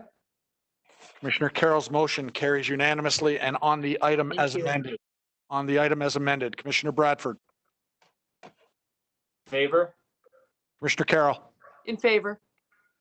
Vice Chair De Laurentiis, In favor? Commissioner Heisey, In favor. Commissioner Karagianis, In favor. Commissioner Lalonde, In favor. Commissioner McKelvey, In favor? Commissioner Min Wong, In favor? and Commissioner Osborne. In favor? Thank you, members. Item 8 carries as amended unanimously. Thank you. Okay, we move to item 9. Do we have any? It's been approved, so we're good. That's right. So item 10. And Commissioner Bradford?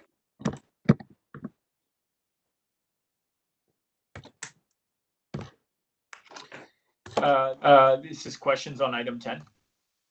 Yes. You? Just very quickly to CEO Rick Leary. We received a letter from the Waterfront BIA, and they had a question about the 2.9 million unspent on 2019 for Waterfront East LRT project. Just want to clarify what that means for the status of the project and where we're at. Obviously, in light of the Sidewalk Labs announcement last week and those conversations that have been underway for Waterfront East LRT, just wondering the status of that project and how we're moving forward. Through you, Madam Chair. Scott Haskell, would you take this question, please? Certainly, yes, through the chair. There's no delay or concern about the Waterfront East work that's happening. The TTC is agreed a while ago to take to a 30% design stage the renovation of the Union Station Loop. Changes the Queen's Quay station and the portal to the east. Waterfront Toronto and the city are working on other aspects of the project, and work is continuing and proceeding. Some of the money was not spent in 2019 because it was a bit late starting, but there's no holdup and no worry reason for concern. The project is proceeding on schedule. Okay, that's it. Thanks for me. Commissioner Bradford, did you wish to speak on this at all? Can I ask a No, follow-up that's fine. Just a question. Sorry, Thank McKelvey you. here. Okay, Commissioner McKelvey, you have the floor. Sorry, thank you. Just because Councillor Bradford brought it up, I'm just wondering how is TTC interfacing with the City of Toronto's Transit Expansion Office, and has their mandate been updated since the provincial upload? Through you, Madam Chair, we actually met with that office last week with the Deputy City Manager to go over the roles for each one of the organizations. We're actually in the process of, we'll be sitting down shortly to come up with an agreement and how we'll work together through this process. Right now, they are coordinating things through Metrolinx in the province with us and all the major expansion projects, and none of them have been delayed at this point. Okay, thank you. It's just it wasn't apparent if there was like an update in their mandate since the upload happened, and I did see that they had a job posting that was posted external, so I was surprised by that. So thank you for that update. Okay, I don't think we have any further. So could I have a motion to receive? Motion, Commissioner Bradford. Thank you. We need a recorded vote now. on Commissioner Bradford's motion to receive. Commissioner Bradford, In favor? Commissioner Carroll, So my mic was off. In favor. Vice Chair De Laurentiis, Favor. Commissioner Heisey, Favor? Commissioner Karagianis, In favor? Commissioner Lalonde, In favor? Commissioner McKelvey, In favor. Commissioner Minnan-Wong, In favor? and Commissioner Osborne. In favor? Thank you. Item 10 carries unanimously. Okay, we'll move to item 11, and we have two registered speakers, so two deputations. We'll move to those. The first, and Christina is going to bring them in, so give her a few seconds. So a point of order, Madam Chair, are the deputants physically there? No, they're not physically here. Deputants are being invited into the video conference by audio telephone. I see. Okay, thanks. Welcome. Point of order, Madam Chair, who speaks first on the speakers list? Do we have 1 second? We'll just check that. Is that a commissioner? Is that a commissioner? Only commissioners can raise points of order. So our first deputant is Alan Ewell. I think that was the question from Commissioner Karagianis. Hello, this report is on the development. Sorry, I did not raise a point of order.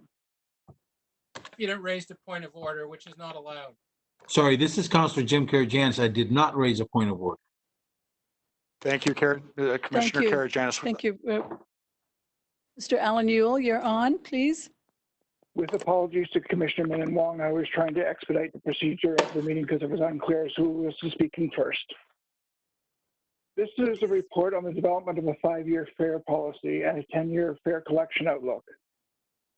These two studies should not be grouped together. One is a customer service development study, the 5-year fare policy. The other one is the 10-year fare collection is more of a systems procurement issue. This is looking at a potential replacement to Presto. $1 million is a whole lot of money to spend on these two issues. Having a proper fare policy is vital to the fiscal success of the TTC, especially now. Right now, monthly pass sales are down by 92% this month when compared to those in March. I'm sorry, ladies and gentlemen, but those numbers are not coming back. You should have in your info pack an item marked Appendix A for item agenda 11. This shows the Canadian average for the number of trips to break even on a monthly pass is 32.63, excluding the systems board in Toronto. Add in the systems board in Toronto, that average only goes up to 34.21.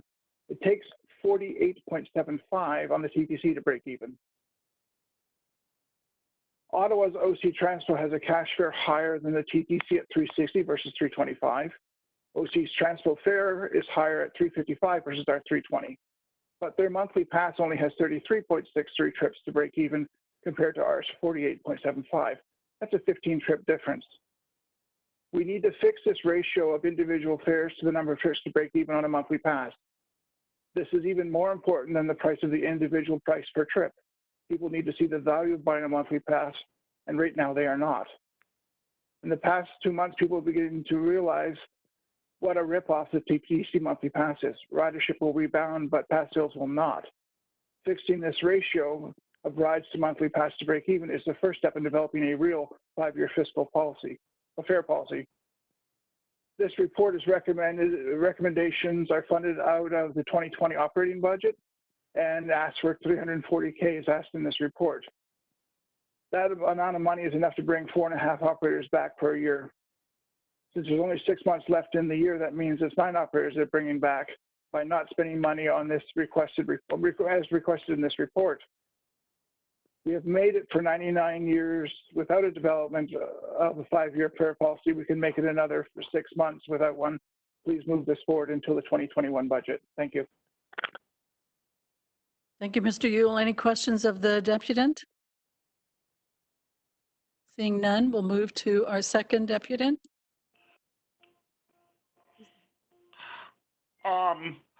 Okay, it's Adam Cahoon here, and let me just say, when doing both things, I think there needs to be more service agency consultation. We pretty much know that token is pretty much dead in the water, even when COVID is over and people are gonna start accepting. If you do accept them, it's pretty much over and done with. We need to, in both plans, we need to actually find out who wants to be a Fare Media dealer. And I do want to thank you guys for actually doing a report in the future of a replacement for Presto, because from a fare selling point, that is, Shoppers Drug Mart barely wants to help any customers now. Under the new COVID policy, they basically told me I'm persona non grata to actually shop it. So they, from a customer service point, they don't really want to be selling Fare Media when it's Presto. We also need to make sure that it's available in all areas of the city. There will be higher levels of isolation, and we all know what isolation feels like now, don't we? There will be higher levels of isolation if people can't get access to the Fare Media at an affordable, safe rate for them. We also need to think about creative ways of getting Fare Media to the vulnerable now that tokens are basically passe. You know, because with the new Fare Media being all digital and then on cards, there aren't going to be the people that just casually give panhandlers the token and stuff, and fare that they easily need. So we need to look at ways of actually keeping it so that there can be creative ways to look at Fare Media. And again, right now there are only 125 resellers of Presto compared to the 400 fare dealers now. And again, I would hope the city would never go with a monopoly on fare distribution if they were going to do it themselves. There definitely needs to be more places than just Shoppers and TTC stations to service your Presto. Thank you. Thank you, Mr. Kahuna. Any questions of the deputy? Actually, one last point I forgot to bring up, that even with a fare pass, a 30% discount is not low enough. It needs to be in the 50 to 60% range to actually be usable for all of the vulnerable population. Thank you. Now I'm finished. Thank you. I don't see any requests for questions, so do. I put a text in to ask a question of Adam. Okay. Go ahead, Hi, Madam Commissioner. Chair. Yes, Adam, I'm wondering if you could just quickly let us know. You're saying that your sense is that Shoppers Drug Mart doesn't even want to be in this business? Well, Shoppers, there is one staff member that basically I used to go in on regularly on a Saturday morning. And her and one other staff member, the other staff member, Maria's great, but this staff member basically begrudgingly barely wanted to do her own job. And in light of the COVID-19, because I need help getting my card out of my wallet, she's using the excuse because of COVID, I can actually help you. And again, there's all kinds of cases where I think Presto, their business department, loved the fact that they were able to take a monopoly, but the frontline staff, now that there's only a few cashiers and usually only at most 2 or 3 on a quieter time when everybody else is supposed to do self checkout. Right. I really don't think. I think maybe if you talk to the people in the head office, they're gonna tell you, sure, we like this deal. But when it comes to the frontline staff, they don't want to be doing Presto. I bet, like the pharmacies or the other corner places where we got fares for years.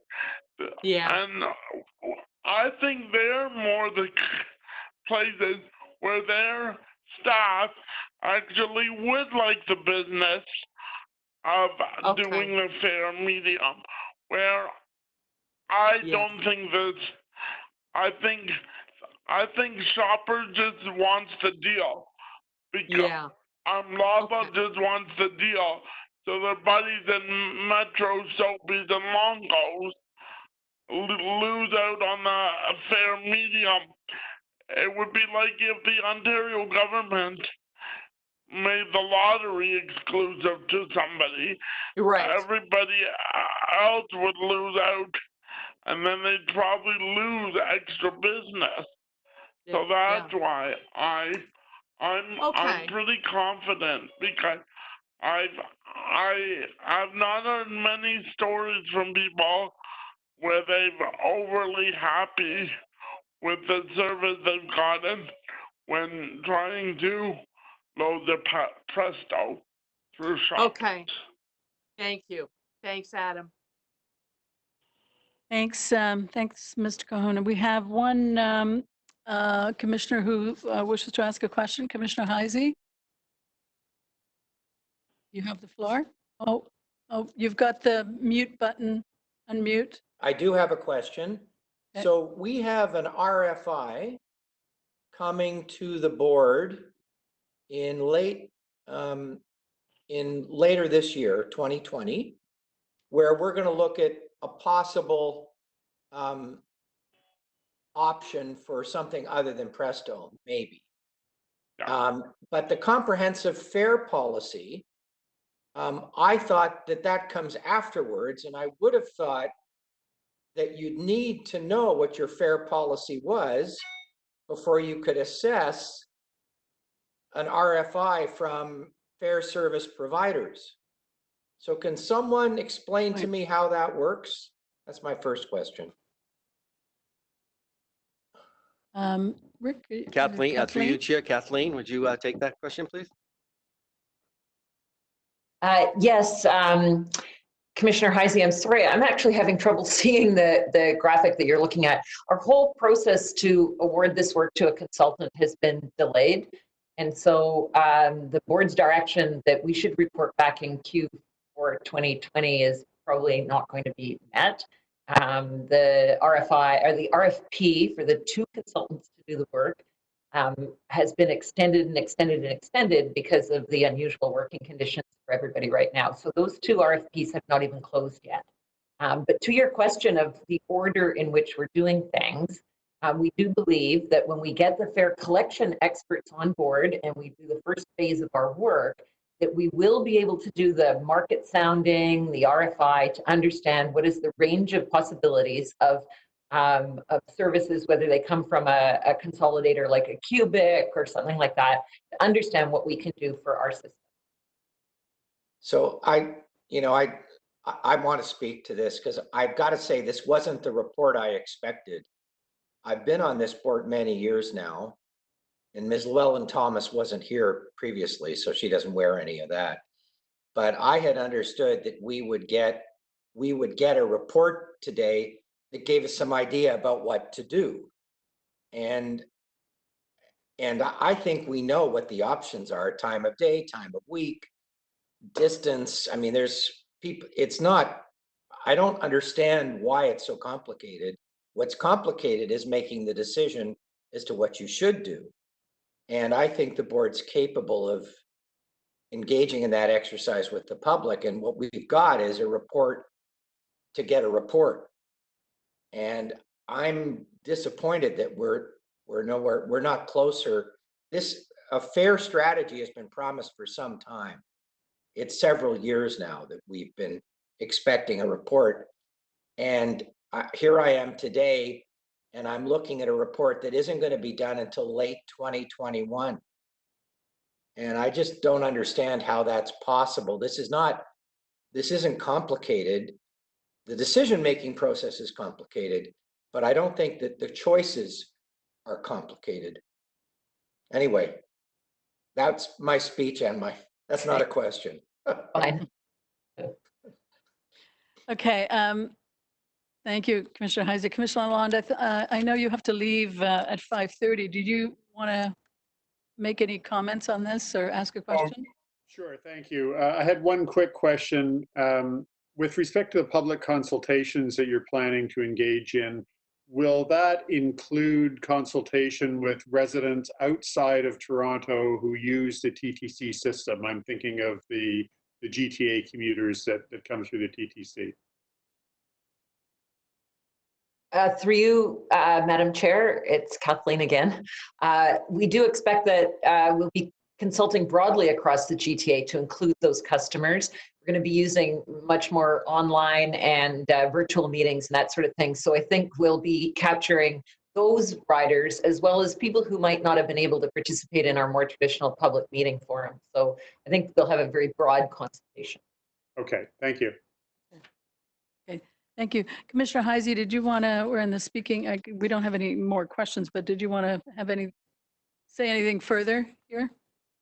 No, I'd like to hear from other board members what they thought that they were going to get and what they thought we'd been promised, because I don't think we're where we thought we would be at this stage. And this isn't about COVID's the last 6 weeks. This discussion's been going on for several years.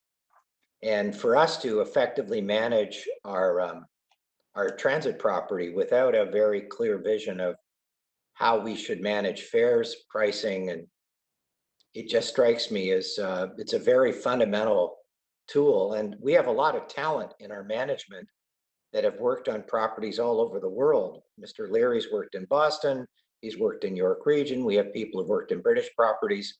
So I would have thought we have a lot of people who know how to do this.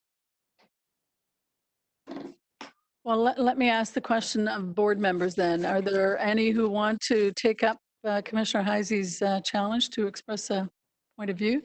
Madam Speaker, I did want to get on the list. It's Councillor Carroll or Commissioner Carroll. Likewise, I texted. Okay, so Commissioner Osborne, I think I saw your hand up first, so you go ahead. No, wrong one. No, Commissioner McKelvey, I'm sorry. I can't see that far from. Everybody's starting to look the same at this time of the day. Commissioner McKelvey, please go ahead. Thank you. No, I share Commissioner Heisey's concerns. When I first saw it, I thought, wow, that's a long time off. But then I actually thought it's actually for the best that it's a long time off, because I think that coming out of COVID, there's going to be hesitancy by people to ride public transit. And I think we're going to have to grapple with that. And so it's very hard to make decisions on fares when we actually don't know what ridership is going to be, and it's going to change dramatically, and the patterns around ridership are going to change dramatically. So while I understand the disappointment that it was so far off, I actually think in this case it's a silver lining for us, because it gives us an opportunity to monitor what happens as restart resumes, because I'm very worried. We've been talking about this in our roundtables around green recovery. I am worried that people will be hesitant to get on transit, and we're going to see a return to single occupancy vehicles. And it's a real risk that we need to mitigate. So I think there's a broader conversation that has to be had right now, and that's also going to impact fares. And so modifying fares may be an important part of that conversation and getting people back onto transit. So while I understand that it was a long time out and it wasn't what I was expecting to see today either, it's actually probably for the best. Thank you. Commissioner Carroll? Thanks, Madam Speaker. The only reason I wasn't going to speak to this, that I didn't hold it earlier, was that I under the axiom choose your battles, because I had other items that I wanted to focus on this time. But I will share with my fellow commissioner.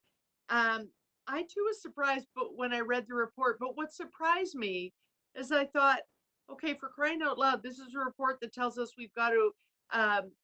Basically, the report boils down to this. This is really complex. We need an external consultant. And what surprised me was that assumption didn't happen a long time ago. This to me goes back to in your earliest days on the TTC, Councillor Mihevc was saying, let's do it this way. Let's have multi-year strategies. Let's figure out a long-term sustainability. And so I think your frustration really comes from the fact that we had, there was political resistance to this for a while. So we talked about, should we have a multi-year strategy, or should we just do fare increases whenever, whatever? Then in came the discussion regionally of fare integration. And we sort of parked this and said, relax everyone, fare integration solves everything. What we know now is that we have to have our own strategy, and that it is going to be damn complex, because it has to somehow be a strategy that's going to help us in something that Commissioner Heisey and I have been through before. An economic downturn always affects the transit system first. And so while it's pandemic related, it's still a drop in ridership that's going to have a long climb out of it. And while all that's going on, we're also going to have something that we can make a strong case for, so that if our provincial partners come back and say, we figured out fare integration and it's going to be this way, we've got to have a really strong case for our own fare strategy that supports our own system. And so while we have some of the expertise, I think for it to be strong and credible, we're going to have to present it as something in which we did, in fact, employ an external support to develop the strategy. I wish we'd have come to that conclusion a long time ago, because we've never had a perfect partner at the provincial side for many years, and I say that as a Liberal. We've been struggling for a long time, and I think getting the external experts in and the in-house expertise that you're right we do have we have a lot of global knowledge inside our own forces that will come up with something we can say to the province, you really need to incorporate this in whatever your next move is. Okay, I think that brings us to our motion. So we need a motion to receive, or sorry, a motion to adopt. Do you have a mover? Moved by Commissioner Bradford. Thank you. Recorded vote. In Motion favor? to adopt the item. Commissioner Bradford is in favor. Commissioner Carroll, In favor? Vice Chair De Laurentiis, In favor? Commissioner Heisey, Favor. Commissioner Karajanis, In favor. Commissioner Lalonde. Commissioner Lalonde had to leave at 5:30. Commissioner McKelvey, In favor? Commissioner Minnan-Wong, In favor? Commissioner Osborne. In favor? Item 11 carries on a vote of 8-0 with Commissioner Lalonde recorded as absent for the vote. Thank you. Okay, we move to item 12, and we have two registered speakers, two deputants. And Chrisanne, bring them in one at a time.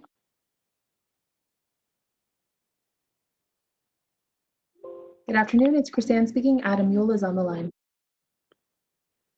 Hello there. From page 1 of this report, they're asking for an approval of $563 million that has been included in the 2020 operating budget for wayfinding initiatives. $563,000 equals to 7.5 operators a year, or 15 operators for the next 6 months. We have a huge COVID deficit to overcome. This money from the TTC operating budget, and I'm asking you to defer this action on this report until the 2021 operating budget. In the big picture, 15 operators not being laid off is not a lot of money. For those 15 operators or employees, it is a lot of money. Of the 13,000 plus employees, it will say that we are working to take care of all of our employees. If approving this $500,000 requested to complete the 2020 portion of this plan, it says you don't. What is important to TTC passengers in Scarborough or North York, what is more important is it updating signs, or is it having 15 more buses on Eglinton East or Shepherd East? If you approve this report, you are answering that question to the members in your ward. Thank you. Thank you, Mr. Yule. Any question of our deputant? Seeing none, we'll move to deputant number 2. Chrisanne, can you bring him or her aboard? I'm here. I stayed since the last time. So what I wanted to say with the wayfinding is, I think wayfinding for accessibility is great.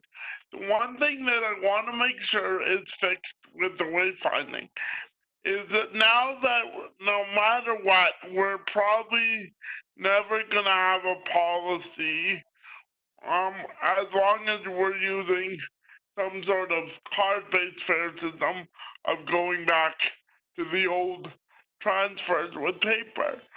So at some of the elevators where there were disruptions in where you were down on the elevator platform and an elevator had broken down, to actually get to another accessible station. Some of the routes and some of the things it advised you to do were to go on massively long routes, because with the old fare policy being the way it was, you could only make transfers at legal transfer points. So in order to make sure everybody with a disability made the transfer at legal transfer points, they would have you go on convoluted, out of the way routes. And I just want to make sure some of the contingency wayfinding signage, now that it's presto, maybe it gives options where you might have to do a bit of your own wheeling in your own mobility device or walking, and give different choices that aren't so long and convoluted, sort of like my speeches right now. But so when it comes to wayfinding, if there's stuff that is more specific to accessibility, I know it probably already has happened, but I do want to make sure that ACAT and other accessibility partners actually go through it with a fine-tooth comb and don't find any more of those silly things where if an elevator is broken down at St. George, the advice was to go all the way to Jane Station to connect with the 26 DuPont to get back to St. George. That the detours for broken elevators actually make sense. Thank you, Mr. Cahoon. Any questions for our deputant? Seeing none, we'll move to questions from commissioners. Commissioner Heisey, you have the floor.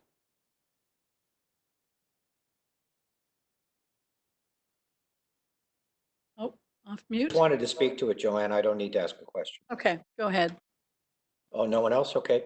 So again, I get a report about another report, and I thought we were going to get strategy today. And as I understand, we're not getting it till next year now. And I get that the last month or two have been difficult, but I just don't feel that it's a little frustrating for me. But that's it. Okay, thank you. Anyone else wanted to speak to that? Okay, I'll call for a motion then to adopt the report. May I have a mover? McKelvey move. Thank you. Okay, recorded vote. Commissioner Bradford, In favor. Commissioner Carroll, In favor. Commissioner De Laurentiis, In favor. Commissioner Heisey, In favor. Commissioner Karagianis, In favor. Commissioner Lalonde has left. Commissioner McKelvey. Commissioner McKelvey. In favor. Commissioner Min and Wong. In favor. Commissioner Osborne. In favor? The item carries 8-0 with Commissioner Lalonde marked absent for the vote. Thank you. Okay, Madam Speaker, yes. or Madam Chair, it's Councillor Carroll here. I'm going to have to leave myself in a few minutes, and I understand Commissioner Lalonde has left. So I'm worried about quorum, and I'm wondering, because it's such a big presentation and perhaps in camera, I'm wondering if at this late hour we might want to defer the cybersecurity update until the next meeting. I have a really good reason. It's because my dad turned 93 today, and at 6:30 they're going to bring him to the front window of his long-term care home, and we're going to stand outside and eat cake. That's Okay, really my reason. Mr. CEO, what can we need to do a vote for? Okay, so Kevin, do you want to just explain that to the group? So Commissioner Carroll, if you wish to move a motion for deferral at this point, I will require, it's a procedural motion, I will require a 2/3 vote of the members. Okay, present. if I could make it a two-part motion, I move that we defer the cybersecurity report to the very next agenda, and that it be given priority on the agenda. Okay. So commissioners, We need a seconder? No. Can I just ask a question of the CEO or someone? Does this hold up anything in terms of process that you need to do between now and when that next meeting is? Through you, Madam Chair. No, it doesn't, Commissioner. No, Okay, it's thank just you. an update. Yeah. Okay, commissioners, I'm going to put to a vote Commissioner Carroll's deferral motion that the item be deferred to the next meeting of the board and that it be given priority status on that agenda. Commissioner Bradford, In favor? Commissioner Carroll, In favor? Vice Chair De Laurentiis, In favor? Commissioner Heisey, In favor? Commissioner Karajanis, In favor. Commissioner Lalonde is absent, Commissioner McKelvey, In favor? Commissioner Min and Wong, In favor? Commissioner Osborne. In favor? The deferral motion carries with the 2/3 majority and unanimous. Thank you. Thank you, everyone. Thanks for that. Okay. One final recorded vote. I need. We have one final vote, but before we do that, listen, thank you. Thank you to all of you. I think we clearly now understand that meetings distant like this take an awful lot more energy than a regular meeting. And I feel like we've just been through basically 36 hours of meeting, not 6 hours. And so I think one of the things we might think about is how we conduct ourselves in these meetings, given that we may be doing this for a year. But thank you to all of you. I think you were all very precise and clear in your questions, and to the staff as well. And I think I do want to end on a note of thank you to the entire TTC team. Somebody's very angry. They're tearing something up here. That's Jim there.